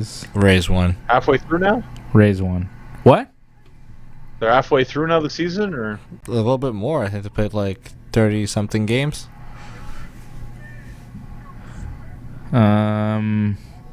Yeah, a little over halfway through. It's a but it's crazy. It's a 60-game season. Yankees right now have a 19-13 record. The Rays lead the AL East with a 24-11 record. Blue Jays Crazy. in third place, not far behind the Yankees, 18-14 for the season. Yeah, they had like a 6-game win streak a little back. I don't like that, man. The Yankees are like, in second place, and like the Blue Jays are coming up from behind. It's like, what's happening here? Come on, let's go, Yankees. They won 2 today, though. They needed that. They lost 7 straight, but they've now won 3 in a row, so that's good. Taking 3 from the Mets is something we needed to do. Oh, that was a bad knee thrown by Randy. Huh? They'll play them again. Probably soon. Probably soon, yeah.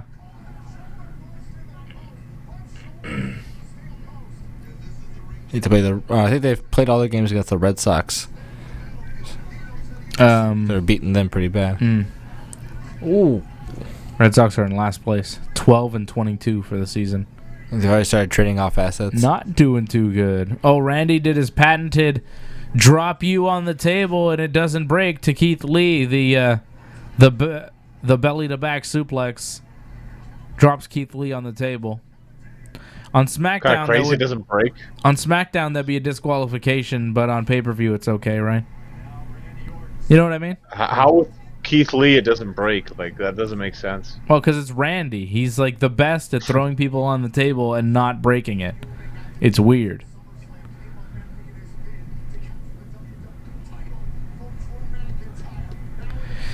So I'd be very surprised if he doesn't win Keith Lee. Yeah, yeah, I'm just going to say, yeah.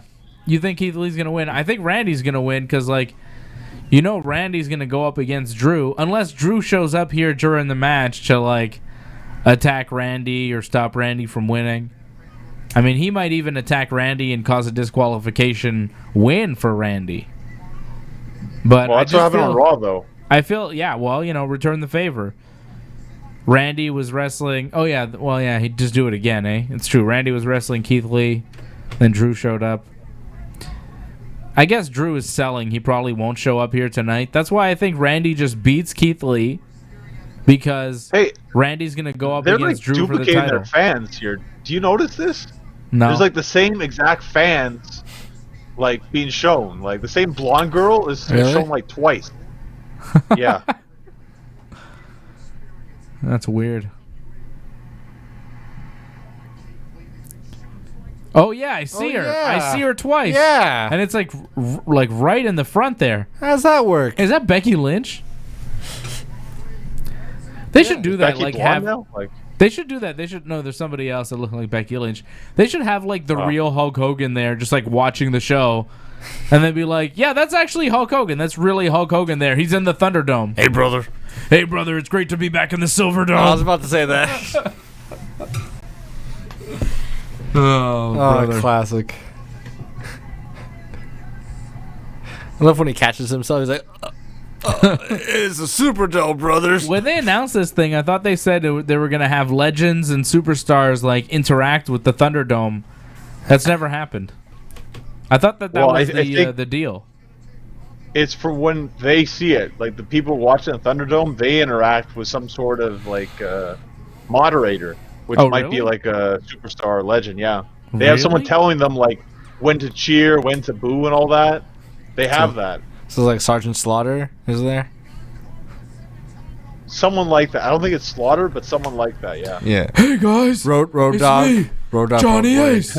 Remember? People power. Yeah. Okay. When I do this, you do this. Okay. Thumbs up. All right. People power. Yeah. That's probably what it is. And someone's like, I thought we were getting The Rock. Hey guys, it's Bruce Pritchard. Do you listen to my podcast? Do you remember Brother Love?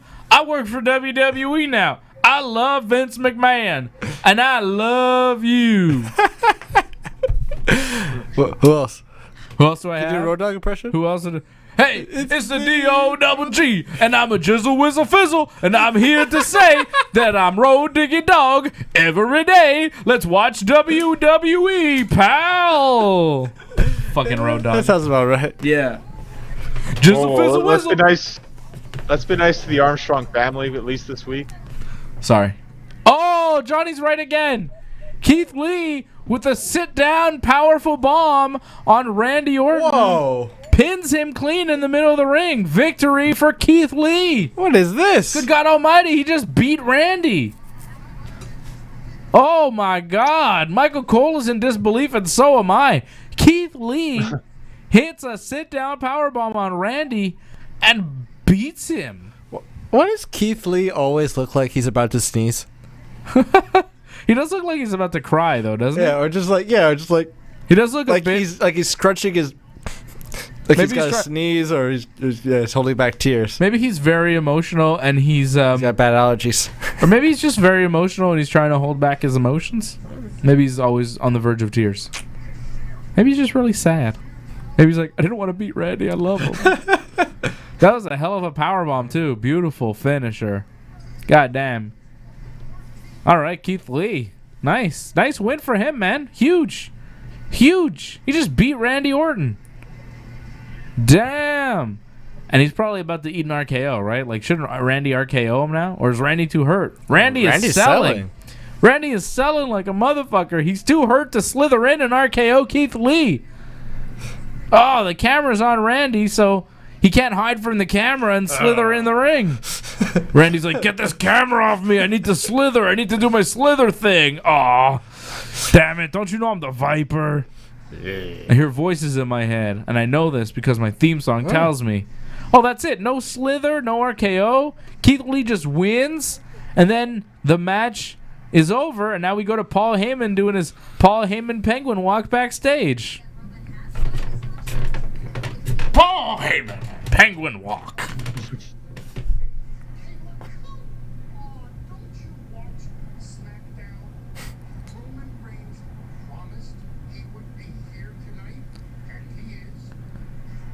Heyman's talking about Roman Reigns.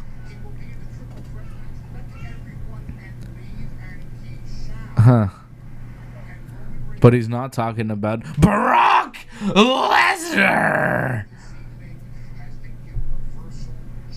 Yeah. Oh.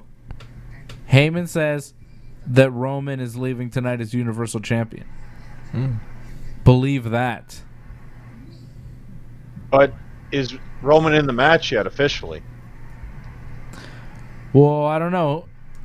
Heyman says he's going to win the title, so probably. I don't know. It's weird. Paul Heyman with Roman Reigns on SmackDown. How's that going to work with AJ Styles? Doesn't AJ Styles hate Paul Heyman? Well, I think he hated the fact that Paul Heyman was running the show. He didn't like Raw under Heyman's regime, but Heyman's just a talent right now, like everyone else. So, like, he doesn't have to worry about that. Maybe he doesn't like him, but that's actually a great thing for once someone doesn't like each other in wrestling. Yeah, well, I think Roman's a heel now. I don't know. Seems quite heelish tonight.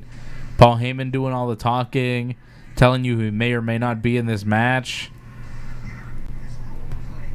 Oh, cool. We're going to relive the Rey Mysterio eye for an eye and all the Seth Rollins and Dominik stuff that they've We just saw this. Yeah, they did this entire promo package last week before SummerSlam when Seth and Dominik wrestled. And now they're giving you the same video package. Maybe they'll include SummerSlam and maybe Raw from last Monday. But so far, this is the same video package that they showed before Dominik and Seth at SummerSlam. In fact, I'm starting to wonder if this is maybe the wrong video package that they're showing. It's like, oh shit, we're playing the SummerSlam intro. We're supposed to play the Payback one. But isn't it the same match? No, it's tag team this time. Vince is calling the production truck. What the hell is going on? Here we go. Now they're showing SummerSlam shit. God damn. Damn, pal. Yeah, they showed the same package on the Kickoff show, so this is going to be a long one. Wouldn't be surprised this is the longest match on the show. Yeah, you might be right about that. It's not even 9 o'clock yet. It definitely probably will be. Well, come on, man. Let's get through this thing. I want this show to be over by agree. 9:30. Payback should not be very long. Oh, I think we might have still about an hour left. Yeah, maybe. For 2 matches? This match is going to be long. This tag match, I think it's going to be way too long. No. It's going to be at least close to 20 minutes, I imagine. No. What is this? 20 minutes of Dominik and Rey against Buddy and Seth? Look, we saw it already on Raw. It doesn't need to be that long. It doesn't even need to happen tonight at all. Does Retribution show up for this? Are we getting Retribution at all? They haven't really... Did they show up at SummerSlam? I feel like they didn't, so maybe they don't know what pay-per-views are, I guess. They're only a TV thing. They should change their name to Retribution, just like Disco or something. Terrible. Retribution. I hate it. You should change their name If anything, to maybe Fuck end the Obusion. show with them, I think. What? Terrible name. End the show Fuck with them. fuck That would be a end the nice show with surprise. Fuck Obusion is a great name, John. You take that back. We are Fuck Obusion. Fuck Obusion. It's a great name. It's the name of my new faction. Fuck Obusion. I You hate got these kids Triple watching H you team right now. names. Just saying that. Terrible. Sorry, It's John. uncensored. It's wrestling uncensored. I hate these Triple H team names. These like one name things doing the last few years. You got like Imperium, Undisputed Era, Absolution. That was a thing once. Oh yeah. I don't like it. Terrible. I don't like any of their names. The Monday Night Messiah, you know? A lot of the names they come up with is like, eh. They put out a Seth Rollins documentary like today or yesterday from like SummerSlam 2015 when he wrestled John Cena and Jon Stewart showed up. It's weird. Why did they put that out today? It's like a 20-minute thing. They just released it. Or yesterday, I think they put it out. I don't know why they did that. It's like, why is this coming out now? I watched it, though. It was pretty good. A lot of... Good like Jon Stewart backstage. Yeah, it was good. You'd like it. Oh, yeah? It was good. Jon Stewart showing a lot of respect for the wrestling business. Asking, like, Triple H and Stephanie after he did the thing, like, was that okay? Was that all right? You know? It's good. I liked it. Should put him in the Hall of Fame. Yeah. One day. I'd rather they show stuff like that exposing the business. Unlike, let's show, like, exposing the business from, like, last week. When there's still feuds going on, that's what I have a problem with. Yeah. Do you see the Braun Strowman thing? What brunch? What did he do terribly wrong again? Well, it's not really him, but they did a documentary about him, like the real guy.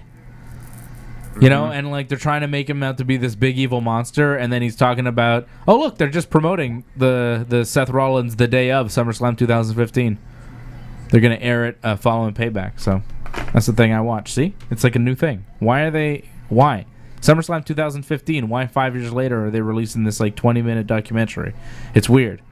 But they did this like long documentary about Braun Strowman, and he's talking about how he was suicidal at one point, and he was really directionless, but he had to talk with Vince McMahon, and he brought him back, and he, you know, made him feel good about himself, and you know, it's like a really like long, kind of like sad story about Braun Strowman. A lot of it is like how he's really happy that he's been able to have success in WWE, and how, you know, Vince told him that he didn't see him as one of the champions, and then, you know, he was really excited to get the opportunity to wrestle at Mania and face Goldberg and become champion.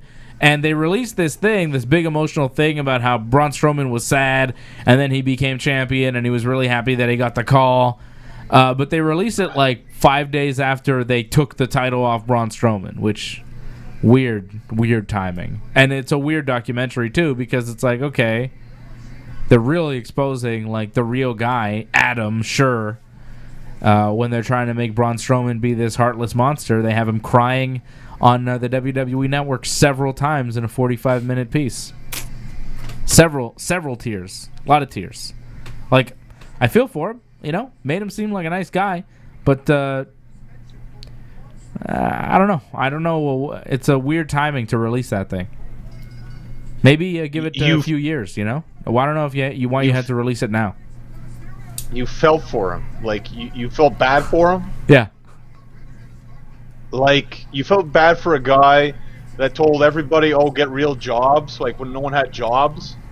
Yeah. So that guy, you feel bad for that guy? I don't feel bad for that guy whatsoever. Well, watch that guy can rot in hell. Watch the documentary. I mean, seeds are planted. I feel bad for a guy who's going through a tough time. It's not like I felt really bad for him. I wasn't, shedding tears for Braun Strowman here, but I was like, it humanized him. All right, it made him less of a monster. I didn't feel terrible, but it did make him seem more human. But yeah, he does seem like kind of a dummy. My main problem is, like, he never really apologized for that. Like, apparently he was sorry, but I never saw an apology. No. That was bad. When all the, indie wrestlers or whatever couldn't have work, and he was like, "What's your problem? You guys should just go get jobs. What's the matter with you?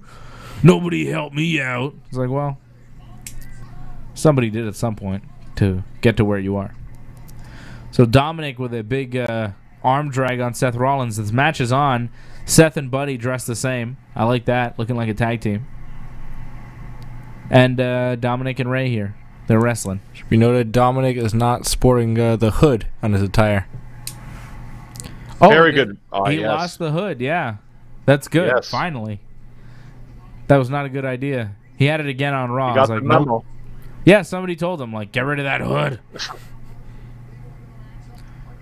I wonder what Vince thinks about this.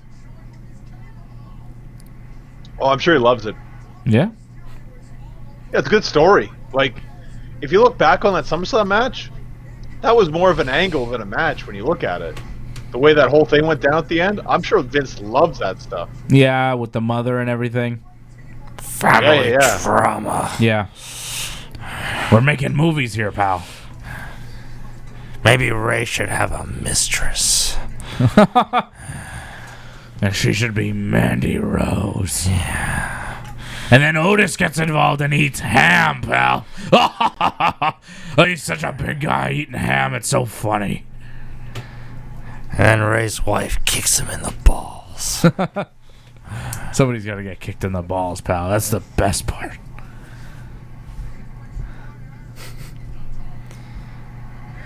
Rey looks like he's got an eye under that eye patch. It looks like he can see. It's like kind of a mesh eye patch, but it looks like you can see his eye.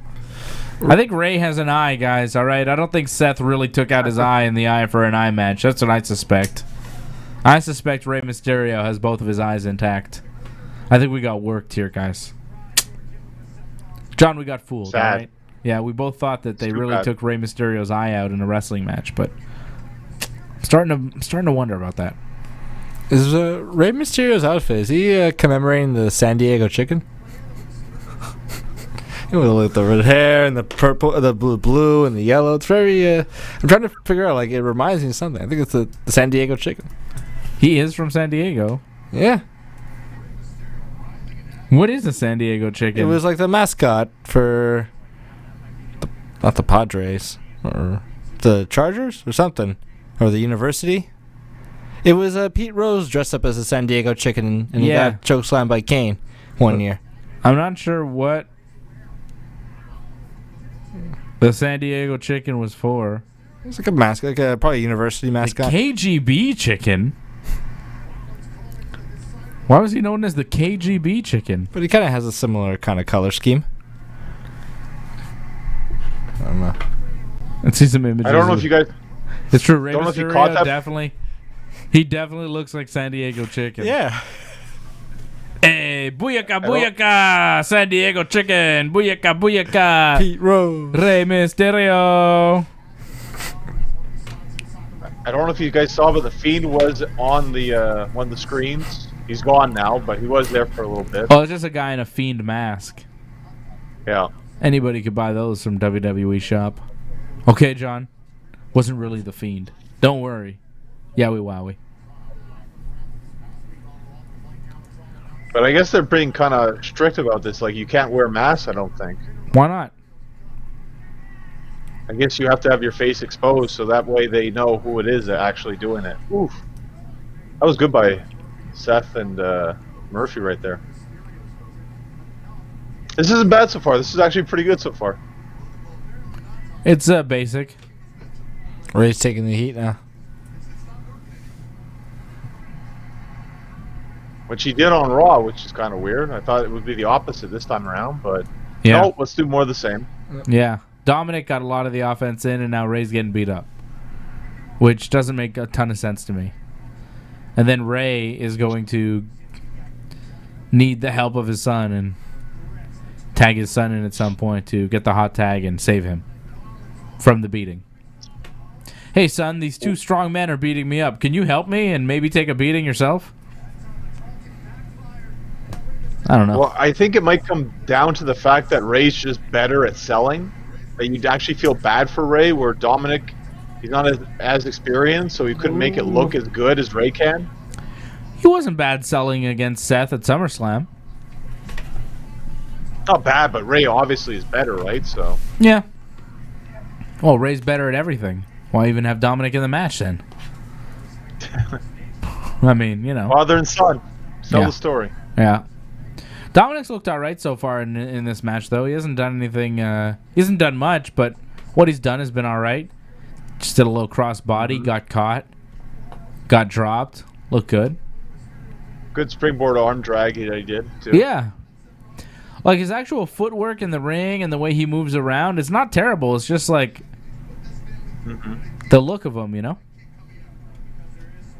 But maybe that's the thinking here. It's like limit what he does, so that way if anything goes awry, you don't see too much of it because he has so little amount of work that you won't see any big mistakes. Mm-hmm. Well, that's the best way to do it, right? You got to limit what he does. You can't give him too much. You give him too much, it's going to go wrong. They're keeping it very simple. Meanwhile, for the audience, keeping it very simple is not super exciting, right? You're seeing an okay match. You're seeing an all right match. Yeah, I mean, You're seeing an all right match, I guess. I've seen might fall asleep, but I've seen much better matches. You know, pretty much everything at New Japan Summer Struggle was better than this. So far, this I'll take your word for that. So far, this pay-per-view is not getting high marks. Like, I haven't seen anything that's been downright terrible, but I have not seen anything that's been really good. Everything's been kind of okay. We are in the second to last match of the night, and I would struggle to find one match that stood out above the rest. Or stood out at all. Yeah. Nothing really stood out. That's very true. I mean, everything's been pretty much average at best, I guess. Yeah. So far, the women's tag, though, was a little dangerous, I thought, but that's not a good thing. No. Like, if you have to give match of the night right now, I'd probably say Big E and Sheamus. Or Bobby and Apollo. Or Bobby and Apollo. And those matches were, average. I'd go with Apollo and Bobby. Yeah, I think that was the best. Yeah. But that wasn't mind-blowing. Wasn't a great match. Definitely not. Like, it was okay. It was opener. It was good for opener.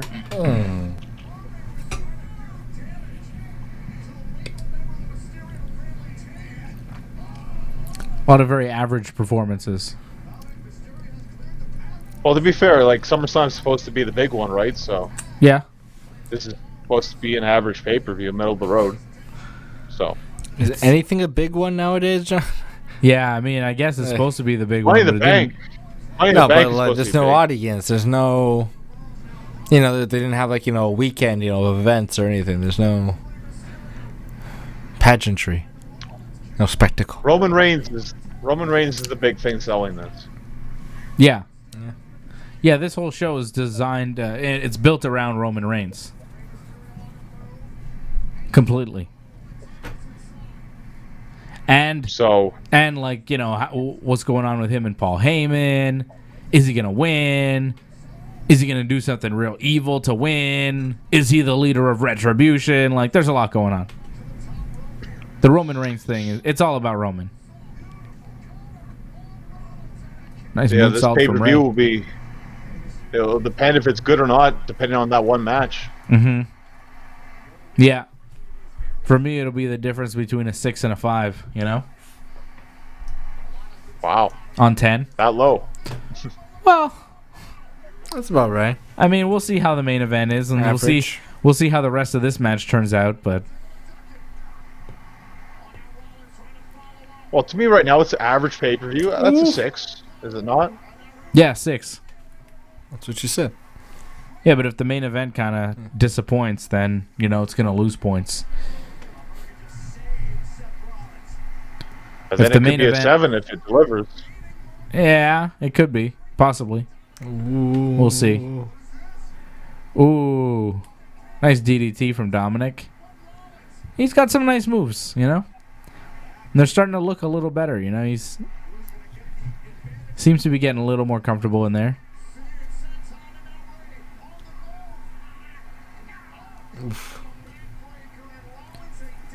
Tilt-a-whirl backbreaker from the Messiah. I hope we're not doing a double heat here. That's really long. Well, the ref is counting.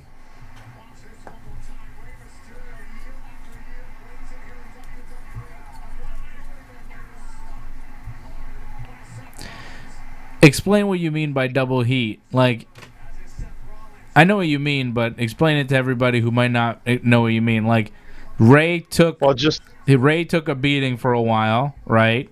Right. And then they came back, and Dominik, you know, got some offense, and they looked like they were coming back. And now it looks like Rey's taking another beating. So it's like double heat, right? So the first beating is the heat, and then they come back, have a little comeback, and then they start beating on Rey again and isolate Rey again, double heat, which can happen, but it does make a match very long, right? Well, if it's going to hit that 20-minute mark, now it's really on pace for that.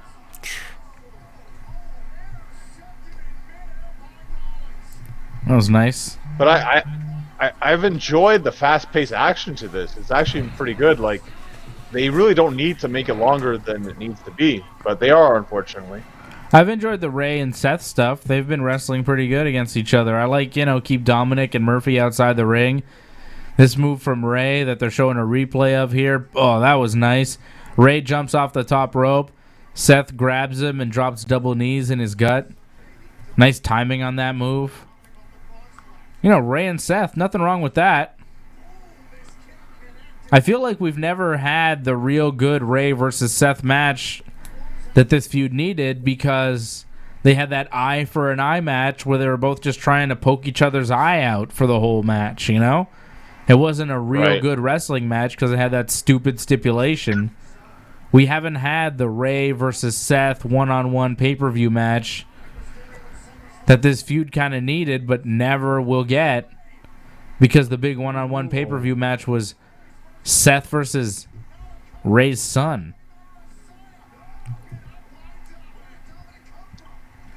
Well, they went with more of the shock, you know, like, oh, wow, Yeah. you know, Dominik's actually going to wrestle kind of thing. Like, they went with that more than the best match they could possibly go.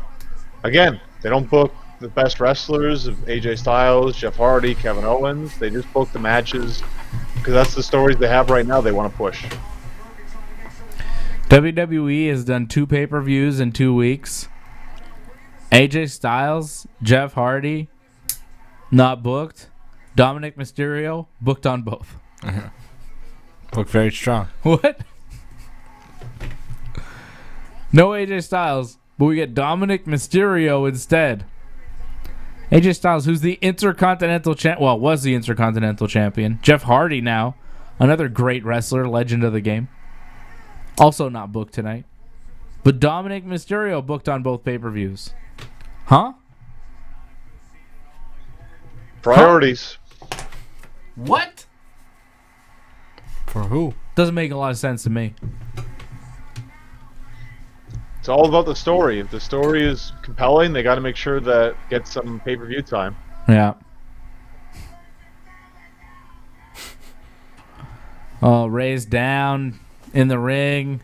Seth is yelling at him, asking him where his family is now. Dominik's outside the ring, all beat up. Seth and Murphy look like they're going to put Rey Mysterio away now. I didn't see Ray's wife. No, Ray's wife isn't there. She only shows up for SummerSlam. Payback is not big time enough. What? What the hell was Ray that? with the head scissors? So Seth told Murphy to kick Ray in the head. I guess Seth was going for a buckle bomb on Ray, but then Ray did a Hurricane Rana, and Seth flew into the corner, and Murphy still kicked him in the head, even though it... Whoa! It really looked like... I mean, Murphy could have held up on that kick. Now, Dominik in the ring launches Ray outside the ring. Ray does his sunset flip powerbomb on Seth. Dominik hits a 619 and a frog splash on Murphy for the win. Dominik pins Murphy. Poor Murphy. Hit to lose clean to Dominik. Big time jabroni. Big time jabroni. A tag match. Still. I mean, you know, he still gets to wrestle in this match. Otherwise, he wouldn't be involved in anything. But, yeah, that's kind of what I figured. Murphy takes the fall. Dominik and Ray get the win. Dominik really... I figured Ray and Dominik would together do something to Murphy to get the win. But no. It was Dominik all on his own, hitting the 619 and then a frog splash on Murphy to pin Murphy. And Ray and Dominik win. Doesn't make Murphy look great, but, you know, whatever. Murphy doesn't need to look good. He's just Seth's jabroni. Seth seems very mad at Murphy for losing to Dominik Mysterio, as he should be. Like, if I was leading a group or team or just another man... I mean, Seth used to have a larger group. He used to have those... what are those guys called? The Disciples of Apocalypse? What were they? Authors of Pain. Authors of Pain. Or J&J Security. No. He had the Authors of Pain. He had Austin Theoretical. Yeah. He had Buddy Murphy. He had so many guys. Now he just has Murphy. He doesn't even have Buddy Murphy anymore. He lost Austin Theoretical to... I don't know. I think he's in NXT now? He's in NXT. Right? Yeah. What happened there? And then... apparently, personal issues. Personal issues? Yep. So he goes to NXT. Yep. What does that mean? It's one of those stories that we'll find out eventually when he talks about it. Okay. And then... What happened to the Authors of Pain? Injury. One of them got injured. And then they'll never come back? Apparently they're coming back soon. Okay. With Rollins? I don't know how they're coming back, but they are supposed to come back soon. So Rollins... Maybe Retribution. Rollins just walked away from Murphy, looked at him in disgust. It looks like he's done with Murphy. But yeah, if my tag team partner lost to Dominik Mysterio, I'd be pretty pissed too. I'd be like, I think I need a new tag team partner. There's a lot of wrestlers in WWE. I'm Seth Rollins. I'm sure a lot of them would like to be my tag team partner. I'm getting rid of you, Murphy. You are terrible. Like, that is the worst, right? Mm-hmm. Johnny? The Alex Riley. If you lose to Dominik Mysterio, you're gone. You're off the show. Sorry. Well, good to know. As long as I get my money, that's all that matters. Well, yeah, I mean, you'll get paid. You'll get paid. I mean, if you're in a position where you're wrestling Dominik Mysterio in the WWE, I assume Vince doesn't allow you to do the show anyway, so we're good. Yeah, more than likely, yeah. Yeah. Probably say, no more of this. No more talking to Dave. Yeah, no more talking to that guy. I fucking hate that guy. He's always doing my voice. I don't sound like that. That son of a bitch. No, of course not, Vince. You don't sound like that. And I don't sound like this, like the game, like the Cerebral Assassin. Triple H is good. You do a very good Triple H. Fantastic. What about my Triple H? It's not better. That's good too. That's pretty good. Thank you. But it's more old school Triple H yours, I find. Mine? Oh shit! New Japan retweeted me. See, right. This is why I like New Japan better than WWE. WWE's official Twitter has never retweeted me, but New Japan did. They never will, but New Japan's Twitter did. God bless you, New Japan Pro Wrestling. That's pretty cool. You want to see? Oh. almost as cool as the new Bill and Ted movie, which I highly recommend people go watch. Whatever. Very fun movie. Look at this. Look, you see that? I see it. Did Wade Barrett block you again? No, I'm still blocked by that fucker. Fuck that guy. Okay. Look, New Japan Pro Wrestling retweeted me. Okay. Oh, it's not Wade Barrett. It's like Wade Young. Sorry. Stu Bennett. Whatever. He sucks. But I said that because they're asking what type of match should Toru Yano have for his stipulation matches because he's the new king of pro wrestling. And I said that they should do a curry on a pole match because Toru Yano is always trying to sell his curry. And I don't think I've ever seen an on a pole match in New Japan. I mean, I don't necessarily need to see that, but I think it'd be funny.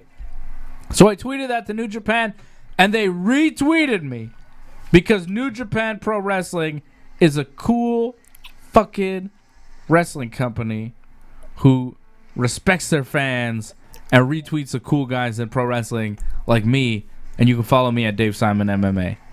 Respect to you, New Japan Pro Wrestling and fucking WWE. You will never retweet me, and I know this. They show no respect to me. They have edited me out of pay-per-views in the past. It's happened, okay? And I was there. Yeah, you were there. They edited you out too. They have edited us out of pay-per-views. New Japan Pro Wrestling, great company. Retweets me. WWE? That's why New Japan, they get an 8 out of 10 for their Summer Struggle pay-per-view. And this Payback shit will be lucky if it walks away with a 5. Well, after your Pat McAfee fiasco last week, like I'm surprised that didn't block you. Like, man, I saw that. Like, wow, that got a lot of heat. I don't know why you got so much heat for that. That's crazy. Yeah, I don't know why I got so much heat for pointing out the obvious. Pat McAfee couldn't wrestle his way out of a wet paper bag. Pat McAfee sucks. I was surprised. Like, people that you know, like, were kind of, like, criticizing you. I was like, what the heck? Like, yeah. I was very surprised by that. Yeah, well, people that you know, too, right? Yeah, exactly. Like, yeah, what's their problem? I feel like I have to talk to some people about that. Yeah, you have to talk to some people. Talk to those people. Tell them that they have blinders on. I don't know what's going on with those guys. But some guys in pro wrestling, guys that you know, guys that I know, they were like, oh, he wasn't so bad. What the fuck are you talking about? Do you see the lockup? Do you see the punches he threw? Get it together, guys. Go watch that match again. All right? You fucking missed how terrible he was. Guy sucked. Well, again, I think it's just because people had such low expectations that the match met those expectations and surpassed them, possibly, I guess. Oh, cool. So I guess that's why it didn't feel that bad. I have minimum expectations when I watch pro wrestling. If you do a lockup, it has to look semi-legit. When I lock up with my 3-year-old son, it looks better than Pat McAfee locking up with Adam Cole. Yeah, he knows what to do. Yeah. Collar elbow. I bet he's stiff as hell, though. Collar elbow locks it in. Right there. Boom. Oh, yeah. Knowing Zev, I bet he's stiff. Of course he's stiff. I was very stiff. He's very stiff. He says stiffsky. He said it tonight. Yeah, he said he's stiffsky. His style is stiffsky. He farted at me. He was like, oh, it's stiffsky. I was like, oh. Goddamn. Train him well. Using of the word, too. No, he's a savage. He's a savage. Oh, that fart is stiffsky. Oh. No running.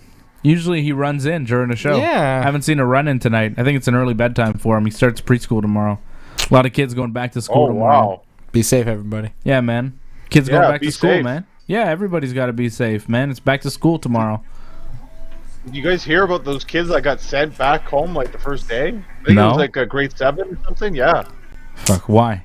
Because they all have coronavirus. Because one of the parents apparently didn't get their test back yet. Aw, what? And yeah. If so you're then they a had to parent, send like the whole class. If you're a parent and you're waiting on a test, how about you keep your kid home for a day or two until you get the test result back, you fucking dummy? How fucking stupid do you have to be? Where was the school? I think it was in the South Shore. Seriously? It was in Montreal area? Yeah. Fucking hell, man. How stupid are you motherfuckers? I swear to God, if I find a parent that's fucking got coronavirus and they got to shut down something, I'm fucking going to find them. I'll put a fucking hazmat suit on, and I'm gonna beat the shit out of them. Like, What you the want fuck? to cover yourself up first. Yeah, I'll cover myself up, and I'm gonna slap the taste out of their mouth. Well, they lose their sense of taste, so. Well, good. I'll slap it out of their mouth permanently, all right? They'll lose their sense of face, okay? God damn. That's crazy. Like, if you think you might have coronavirus, you're waiting on a test, you're going to send your kid out in the world and be like, roll the dice. Maybe you'll give the coronavirus to the whole school. Get the fuck out of here. Fuck is wrong with people? They should be, like, castrated so they don't have any more kids. Cut their fucking balls off. They're too stupid to procreate. Some people are too stupid to procreate, okay? That's why we have a lot of stupid people in this world. Bunch of idiots having sex with each other, making bunch of stupid kids. That's what's going on around here, okay? I procreated with a smart person, so my kid's going to be smart, okay? I'm dumb. She's smart. I made a smart choice, okay? Balances out, you see? But a lot of two stupids are getting together, making a bunch of stupids out there, and then I walk around and I run into these stupids, and I'm like, what the fuck? Your parents must be really fucking stupid. And they say, yes, they are. And they're like, yeah, my parents are stupid. But I don't really know because I'm really dumb, so I can't tell. Meanwhile, we're watching Bray Wyatt walk out, so who's stupid now? Bray Wyatt. It's stupid. It's like Ben. Stupid. It's like Bray Ben Wyatt said. Hope everyone's safe. Be safe. Try to be safe. Don't be so stupid. It's part of it. Yeah, be smart. Make smart choices. Don't be stupid. Don't be stupid. Don't be stupid. What is that? It's a Carl Pilkington. Yeah. People without legs try to swim. Don't be stupid. It's true. Why would you attempt that? Just Although I'm sure some people are doing it with success. Carl. I haven't heard about that guy in a while. Sure, he's all right. So the Fiend walking in. He's got the title belt wrapped around his neck. It's go time. Main event time. Yeah. Thumbs down. Thunderdome style. Thumbs down for what? Because he has the title? No, just Bray in general. Thumbs down to the Fiend. He sucks. I hate this guy. Deeply personal. But apparently to many people, he's the face in all this. What? People love this guy. Yeah, I know. It's crazy. I don't really understand it. I don't really like the Fiend, but some people do. I don't see how he's the face in this story, though. Like, if anything, he's the ultimate evil. Is he not? Oh, Braun Strowman. Wait, was Braun already introduced? He already came out? Or did he just appear out of nowhere? I don't think so. I think he just showed up. Oh, he just appeared out of nowhere, eh? So Braun Strowman. Hey, he doesn't have his shirt anymore. What happened to that tight green shirt he was wearing on SmackDown? I guess they decided against the shirt. But he is attacking the Fiend. Roman Reigns is not out yet. We don't know if Roman has signed the contract. I think the bell did the bell ring? I think Charles Robinson called for the bell. The bell is rung. The match has begun. But Roman Reigns is not here yet. So, is he in the match at all? I don't know. But Braun Strowman and The Fiend are wrestling. The Fiend still has his leather jacket on, too. So, I guess not a very long match. He just hit Braun Strowman with Sister Abigail. 1, 2... No. I thought that was 3 for a second. Yeah, I was like, is this it? Are we done?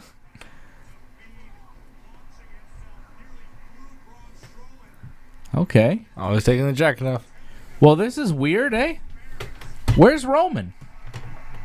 Well, it's not what you expected anyways, that's for sure.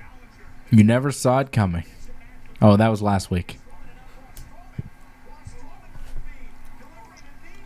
I fear like we're just going to get Roman at the end of all this. And that's going to be very disappointing. Yeah. Like he'll just show up, spear everybody, and win? I wonder if he'll even be win, because is he officially in the match? I don't know. The bell rang and he wasn't there, so you would assume not. But, it's WWE, so whatever. The Fiend just hit a Uranagi on Braun Strowman and put him through a table. Oh, there's Alexa Bliss with her creepy hair, and she's twirling it, and she's looking at the Fiend on a sideways monitor backstage. Alexa Bliss, what's going on with her? I like that hair. She looks cool. She looks kind of like old school Alexa Bliss. Why is there a guy in the Thunderdome? Oh, it's Corey Graves. He like... Oh, Bray Wyatt has his mallet again. He's got that mallet. He's got that big clown mallet. And it was under the ring for some reason. He's got the mallet, brother. Oh, yeah, Braun this is Strowman's no going to announce DQ, chair right? item. Yeah, it's a no-holds-barred match. Okay.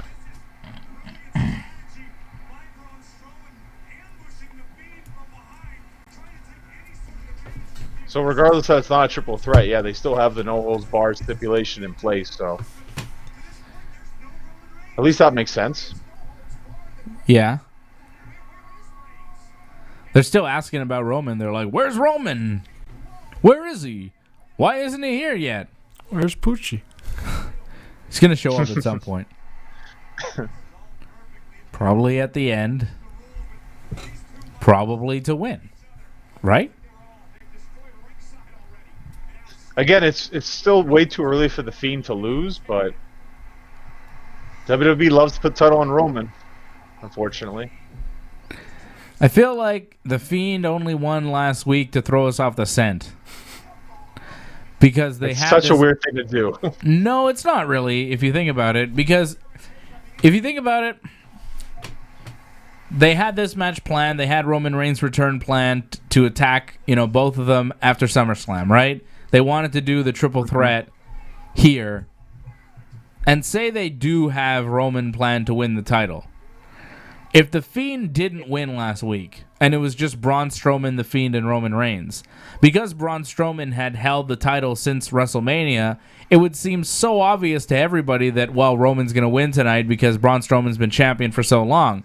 But because the Fiend just won the title last week, you're like, well, they probably won't just take it off him right away because he just won. I think it's just to throw us off the scent. Like, it's just a little fake out by the WWE. Because if Roman had... Like, Roman in this match, like, you expect him to win more, I think, if Braun Strowman came in as champion. You know what I mean? Well, I think it's also to make us feel sorry, like, sympathetic to the Fiend. Like, oh, he finally won the title back, and then he loses it right away, so you kind of feel bad for the Fiend. I can't feel bad for this guy. I get it, yes. I don't see it either, but I think that's what maybe they're trying to do. Because if he's going to be the face, you got to make us feel bad for him somehow. If he's going to be the face. I mean, after that Braun Strowman documentary, I think Braun Strowman might be the face. Nah, he's still a jerk. I don't know. I think you could turn Braun back. Have Alexa with the Fiend and have Braun, like, all sad about it. Braun's a sympathetic, sad babyface.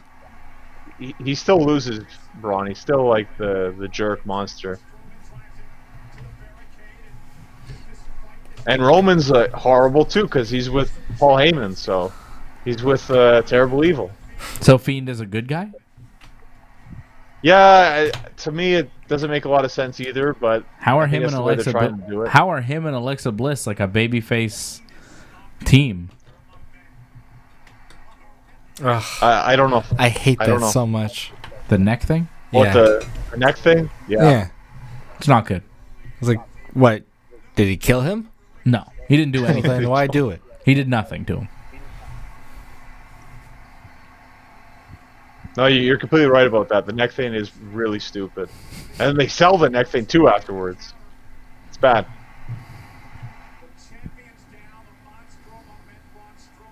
But I do enjoy the violence of this match. I'm actually liking this match better than their first match at the SummerSlam. I'm missing the violence, man. What violence? One guy went through a table spot, steps to the face. Oh, barely. Come on. Better than the last match already. Well, okay. That like, last I'm not match. setting the bar high. Yeah, that's it. Oh. Fought to the gorilla position. No one was there last time. That was very disappointing. Yeah. Well, Braun just did a tackle to the Fiend off the stage. And then they went through like a couple of tables. Lights seemed to have dimmed. It looked like Retribution was maybe going to show up, but I think it was just like a light malfunctioning. I don't know. I was thinking Roman. Yeah, I don't know. It looked like something was going to happen there, but no. It's just the Fiend going through a table. I feel the same thing didn't happen in Saudi Arabia with Seth and the Fiend as well. Like, I think he threw him off like the stage, and there was a bunch of like pyrotechnics that went off. Yeah, that was different though, right? Mm-hmm. Yeah, it's different, but it's more of the Fiend can survive. You know, these crazy bumps. Yeah. You can't stop the Fiend, brother. He no-sells everything. He's from beyond. He's a demon. Except Goldberg. Oh, Goldberg can stop the Fiend, no problem. Yeah, Goldberg's kryptonite. Yeah. Yeah, Goldberg stops the Fiend. Spear jackhammer. Over. Crazy.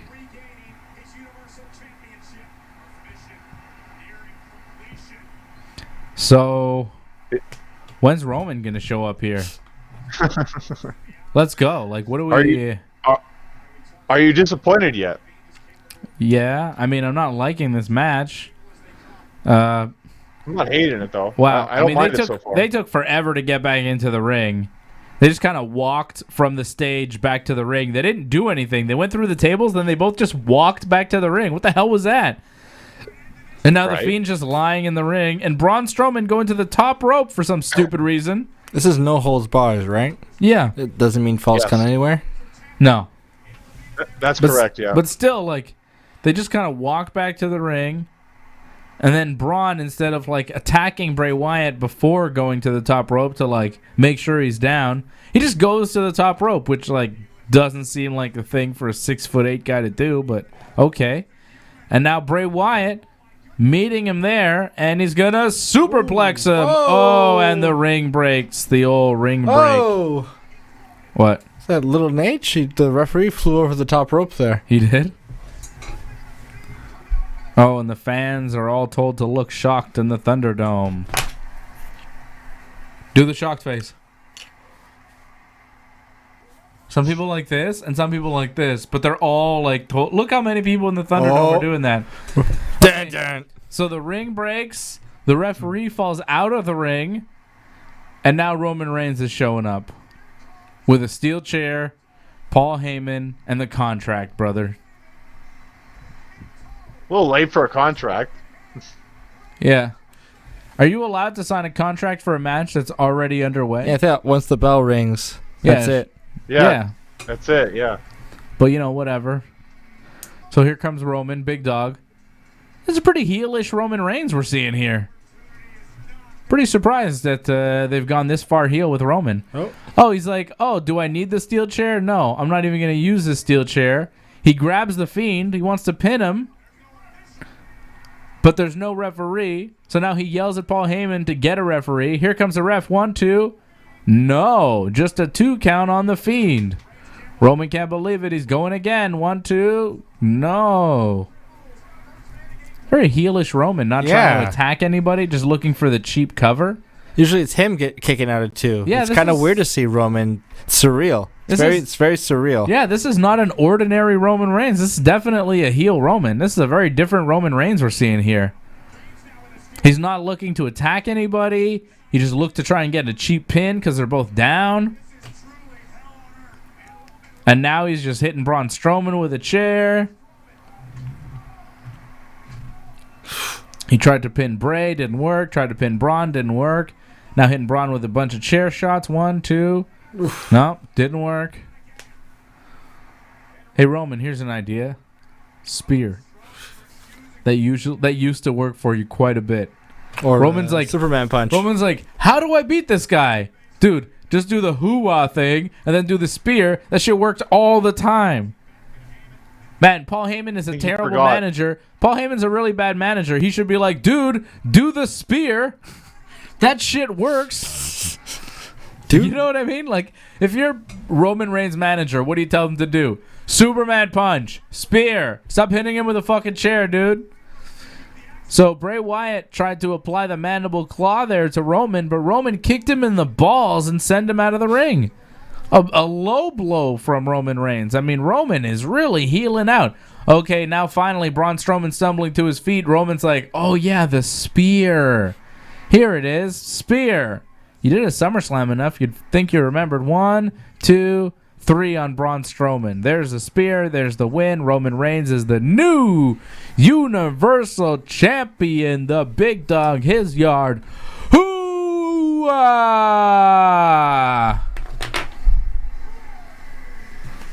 Roman Reigns. You say that he broke the rules, but I mean, it's no holds barred. You can do whatever you want. So I mean, he fought within the rules. Yeah. But like, you know, going for the 2 down guys after the ring breaks and just trying to pin them. You know, it was a heelish outing there from Roman Reigns, was it not? Well, I've never seen anyone join a match, sign the contract, and then like, oh, I'm in the match. That I question that quite a bit, but yeah, that's definitely a heel would do something like that. But again, you're wrestling 2 guys that are pretty much heel as well, so it's hard to say that he's completely heel when you're wrestling 2 evil people as well. I don't know. Let's get a vote on the chat right now. Is Roman Reigns a heel or a babyface after that? Heel or babyface? Also, give us on 10. What do you give this pay-per-view, and what was your match of the night? Give us your match of the night. Give us your on 10 ranking, and give us your Roman Reigns heel or babyface right now in the chat. Hit me up. Hit us up on Super Chat. Roman Reigns is your new Universal Champion. I vote heel. I think Roman Reigns is a heel. That was a very heel performance from Roman Reigns tonight, the new Universal Champion. Aligning himself with Paul Heyman, not enough. He had to do cheap tactics and everything to win the match tonight. Doesn't even show up at the beginning. Doesn't even decide to sign a contract until the match is pretty much done and the ring has broken because both guys beat the shit out of each other. I say Roman Reigns is a heel. Heel turn complete. Yeah, he's a heel, and he looks comfortable. Like he looks really good as a heel. Like, he looks way less awkward, or like, he's very natural when he was going for those cowardly pins, and the facial reactions felt very natural. I like seeing him on the screen like that. Roman is less likable than he is likable as a wrestling character. Always has been, just hasn't been booked that way. Now he's booked as a heel. Makes a lot of sense to me. He seems like he's been a heel the whole time. I'm happy that he's a heel. He does a better job at it. Yes. He can sell it better. He's going to be a good heel, okay? And he's a world champion now. I'm happy with that. I'm happy with Roman Reigns on top. This is what I wanted to see. This is what I said was going to happen. I'm pretty sure I even said Braun was going to take the fall. So there it is. Roman Reigns, your new Universal Champion. I think he's a heel. My brother here thinks he's a heel. Johnny North, what do you think? Heel, babyface, tweener? What do you think? Well, I saw the fans in the Thunderdome mostly cheering. So WWE's telling them to cheer when Roman wins. So if it's a heel turn, it's not complete, in my opinion. Okay. We are seeing on the chat right now, I'm seeing Lauren Cronish says heel. Jason Foster says Roman is a heel. Bob Cote says Roman is a heel. Antoinette dropping a super chat. Thank you, Antoinette, for supporting. She says, you know who is happy. LOL. Congrats, Roman. Antoinette is the biggest Roman Reigns fan that I know. Antoinette, a great supporter of the Ringside Report Network and Wrestling Uncensored and everything that we do. Shout out to you, Antoinette, out in Toronto. Sorry to see the Raptors lose today. Hopefully they'll get Game 2 from the Celtics. Go Raptors. Go Antoinette. Thank you, Antoinette, and I'm happy for you that Roman Reigns is back and on top of the wrestling business. What the hell is going on here? Where's the mouse? Things are happening. Thing almost closed. What the hell was that? I don't know. It's weird. Mysterious things are happening. Yeah. What else am I seeing? Antoinette gives it a 7. Bob Cote gives it a 7. Albert Camacho thinks Roman Reigns is a heel. He gives it a 5. His match of the night was the Mysterios beating Seth and Murphy. Different. I'm seeing a lot of 7s though. 7, 7, 5. I'll give this pay-per-view a it just wasn't a very good pay-per-view. If I'm going to have to pick my match of the night, very, very difficult to choose because I just didn't see a lot of great matches tonight. I don't know. I'd still say probably Bobby and Apollo for the U.S. title was the match of the night. I don't think the main event delivered as far as stealing the show. I like the finish. I like to see Roman on top, but other than that, I'd give this pay-per-view a 6.5. 6.5. Not quite as good as SummerSlam, but close. I don't think we saw anything tonight that was as good as Asuka and Sasha from SummerSlam last week. I thought that match was far better than anything we saw tonight. So I gave SummerSlam a 7. I'll give this a 6.5. 6.5 being nice because it ended the way I wanted it to end with Roman Reigns on top. And with Roman Reigns having a brand new character direction. I like that. I like heel Roman Reigns. So, I'm going to give this a 6.5. Not the worst pay-per-view I've seen. I don't think there was one match that was particularly bad, but there wasn't one match that I thought was good or even as good as the best match at SummerSlam last week. I don't think this was a great pay-per-view, and I don't think there was any match that really stood out to me where, it's a classic or you want to watch it over again. I think we saw Payback. We know what happened. That's it. I don't think we ever have to watch anything from Payback ever again in our entire lives, Let us never speak of it again. Yeah, that's it. Payback happened. Let's move on. Roman's champion. That's all we need to know. And pretty much my sentiments exactly. 6.5. Roman on top. Good direction. Bobby and Apollo best match. You pretty much said everything I could say. I'm dead on, as usual. Johnny, here you are to disagree with the voice of reason. Well, I give it a 6, so we're not too far off, I don't think. I thought it was just, average. It was all right. I mean, it wasn't anything that stood out like crazy good, but it was okay. It wasn't like the worst thing I saw. I definitely thought Backlash was worse than this. Money in the Bank was worse than this. Mm-hmm. I think it's great that we've gotten away from those movie matches. I don't think we needed that. Really dragged it down. So, yeah, that's what's actually made the pay-per-views better. We just got back to wrestling. And they're still short too. 9:30 it ends. That's pretty good. I don't mind that. Just maybe next time, not a week before a pay-per-view next time. That'd be fantastic. But given the fact that SummerSlam just happened, and you've had a lot of kind of rematches, this was all right. But that's it though. It wasn't anything spectacular. So what'd you give it? A 6. All right, you giving it a 6. I'm giving it a 6.5. You're giving it a 6.5 as well. And I think we all have Apollo Crews, Bobby Lashley as our match of the night, right? Johnny? Yeah, unfortunately, I don't think it got any better than that. I mean, besides that, it was just okay afterwards. That's it. Everything was pretty much average. A lot of stuff did happen, though. A lot of title changes.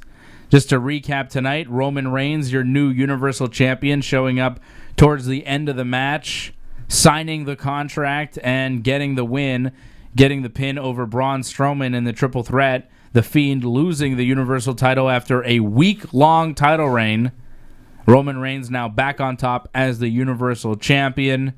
Dominik and Rey Mysterio got the win over Seth Rollins and Murphy. Dominik getting the pin over Murphy. Keith Lee beat Randy Orton. That was a big shock. In just under 7 minutes with a sit-down powerbomb for the pinfall. That was probably the most shocking thing that happened tonight.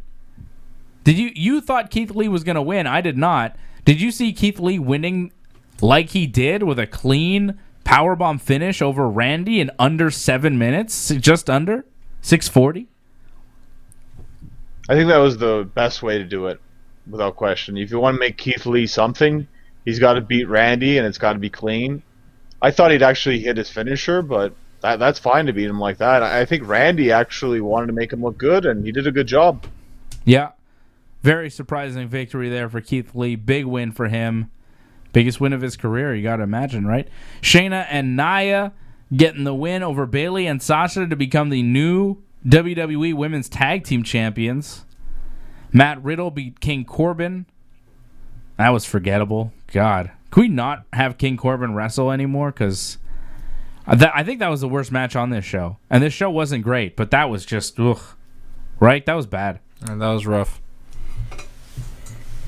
Yeah, it wasn't the best, but it wasn't like the worst match I've seen like ever. Definitely. No. It was bad though. Big E beat Sheamus. That was all right. I'd say that was runner-up for match of the night. And then Bobby Lashley beating Apollo Crews to become the new United States champion, and Ruby Riott and Liv Morgan over the Iconics on the pre-show. But yeah, I'd say Bobby and Apollo match of the night, but close behind would be Big E and Sheamus. I thought they had a good performance tonight. I like the tag match too. Like it was fine. Dominik and Rey against Seth and Murphy. Yeah, it was a fine match. I mean, I wouldn't say it was the best match, but I thought it was all right for what it was. That's it. Even the main event, it was okay. You know, Braun and Bray didn't do a terrible job. They just didn't do an amazing job. They did a couple things. They went through a couple tables. You know, they did okay, but most of that match I was just kind of like, okay, where's Roman? Well, where's Roman? Okay, they're doing this stuff, but like, where's Roman? What's gonna happen? And here? the ring broke. And then the ring broke, and then Roman showed up, and then it was like, okay, well, how long is Roman gonna take to win the title here? You know, like as soon as Roman came out and started pinning people, you're like, okay, well, he didn't get it right there, but like, it's a matter of time here. Like you knew at that point, well, Roman's winning the title, and you're just kind of waiting for it to happen. So that match was basically spent waiting for Roman to show up, and then waiting for Roman to win the belt. So, you know, it's hard to work under those conditions. You can do all the table spots you want, but, you know, if people are just waiting for the third man to show up in the match, there's only so much we can care about what you're doing, right? Well, we didn't get the match that we were promised. We were promised a triple threat match. Yeah. We didn't really get that. We just got the rematch from SummerSlam. It was a better match than the match at SummerSlam. Yeah. But that's not what we were expecting. So it's kind of a disappointment when they didn't deliver what they promised. They bait and switched us, Johnny. They did it again. WWE classic bait and switch. They bait us in, telling us we're going to see the triple threat, Roman, Braun Strowman, and The Fiend, and then they switch it up, and it's basically a Fiend versus Braun Strowman match, and then Roman kind of cashes in his money in the contract, whatever. Like, what? That was weird. So, yeah, It felt like a Money in the Bank cash in. Yes, it did. It really did. The way he signed it. The way he signed the contract, and then the way he came into Two Beaten Men, and it was just like, you know, eventually he's going to win. It's just a matter of time. I thought he wanted Paul Heyman also to come in and do the count. He said Paul send a ref, but I thought he wanted Paul to come and do the count, kind of like how Heyman counted RVD's championship win. Yeah, when he started calling for Paul, I was like, is Paul Heyman going to do the count here? But that's not what happened. A referee came, second ref came, and helped Roman out eventually. Yeah. Not the best pay-per-view, not the worst pay-per-view. I'm seeing different people giving it 7s, 6s, 5.5, you know, in that range. I don't think it was quite as good as SummerSlam. Just barely worse than SummerSlam. Nowhere near as good as the New Japan Summer Struggle show. That was very good. John, I will make sure you see that because there's some very good pro wrestling for New Japan. You will enjoy that stuff. New Japan. Whoa. What? Let's relax on the wrestling because we have like another pay-per-view next week. So we still easy. have like 7 hours of wrestling before we have another 3 or 4 hour pay-per-view. So relax on the wrestling. Take it easy. You know you want to watch it. You love wrestling, okay? You can't get enough. Just like me, just like everybody else. Okay, we've got some pro wrestling to watch here this week. We've got Raw. We've got SmackDown. We're going to do Wrestling Uncensored coming up Saturday morning. And then Saturday night will be the AEW All Out Watch Along. AEW's All Out pay-per-view goes down next Saturday, September the 5th. We will be here to do the watch along with you for that. Every AEW pay-per-view, every WWE pay-per-view, we are here with you. And we have a big, big month in pro wrestling. AEW All Out, September the 5th. Then we've got the G1, New Japan Pro Wrestling's G1 Climax, the greatest tournament in professional wrestling. The 30th edition of the G1 starts here in September. Usually it's a summer tournament. But this year they decided to move it to the fall, and the G1 will start on the 19th of the month, and then will continue throughout September and October. So you want to talk about a lot of pro wrestling? I will be getting more than my share during the G1, adding on to AEW and WWE and the full plate that I have there. So a lot of pro wrestling coming up this month from New Japan, from AEW, from WWE. We will be here for the watch along for AEW's All Out, like I said, on Saturday. And then the next WWE pay-per-view will be Clash of Champions, where we will be back here on the 27th of September to do the watch along with you for that. We'll also be doing a watch along for UFC. Oh man, the day before UFC 253, Adesanya versus Costa will be the day before Clash of Champions. So that'll be a big weekend here on the Ringside Report Network. And I will be back with my boys, Freddie and AJ, this Thursday at 8 p.m. for Ringside Report MMA. Thank you to everybody watching live and watching on Facebook Live and on YouTube as well. Big thanks to Antoinette for supporting us on the Super Chat. We appreciate you. And that's it. That's our Payback watch along. Thanks everybody for watching. Johnny, any final words? I enjoyed how angry I got during this pay-per-view. It was good to just vent a little bit. Johnny, venting your rage. I got mad about Strowman. I got mad about people wanting to be in the Thunderdome. Like you'd have to pay me to watch this stuff pretty much. True. Yeah. Yeah, he was a bit shooty. Salty John. Yeah. Well, let's hope I'm not as angry at All Out, but who knows? AEW can upset me too. AEW usually pisses me off more than it pisses you off. So if you want to see me pissed off for the next watch along, watch AEW All Out. I usually get pretty upset. There's a Mimosa Mayhem match, so, that'll be stupid. If we get Tyson, it's worth it. Tyson Fury? No, he's going after Drew McIntyre. Tyson, Michael Tyson. We're going to get Tyson. Tyson, what's his name? Tyson Fury apparently is going to wrestle Drew McIntyre. No, Tyson Smith. We're going to get Tyson Smith at AEW All Out. That's the Tyson you were looking for, right? Tyson Smith? You know who Tyson Smith is? Who? I do not. Kenny Omega. That's his real name. Ah. So we will get Tyson. I don't really want to see Kenny over Mike Tyson. No, we're going to see Tyson on the pay-per-view. Omega. Tyson Smith, brother, the best bout machine, the cleaner. Honestly, I'd much rather see Kenny Omega than Mike Tyson. In 2020, if you rather see Mike Tyson, check yourself. Kenny Omega is far more interesting. Come on. I don't know about that. Mike Tyson is very interesting. Oh, my God. I love Kenny Omega so much. I'm disgusted with you, Johnny. How dare you? Tyson Smith over Mike Tyson all day, every day. Okay? Go Kenny Omega. I'm excited for All Out now. We will be on next week for All Out. Thank everybody for watching.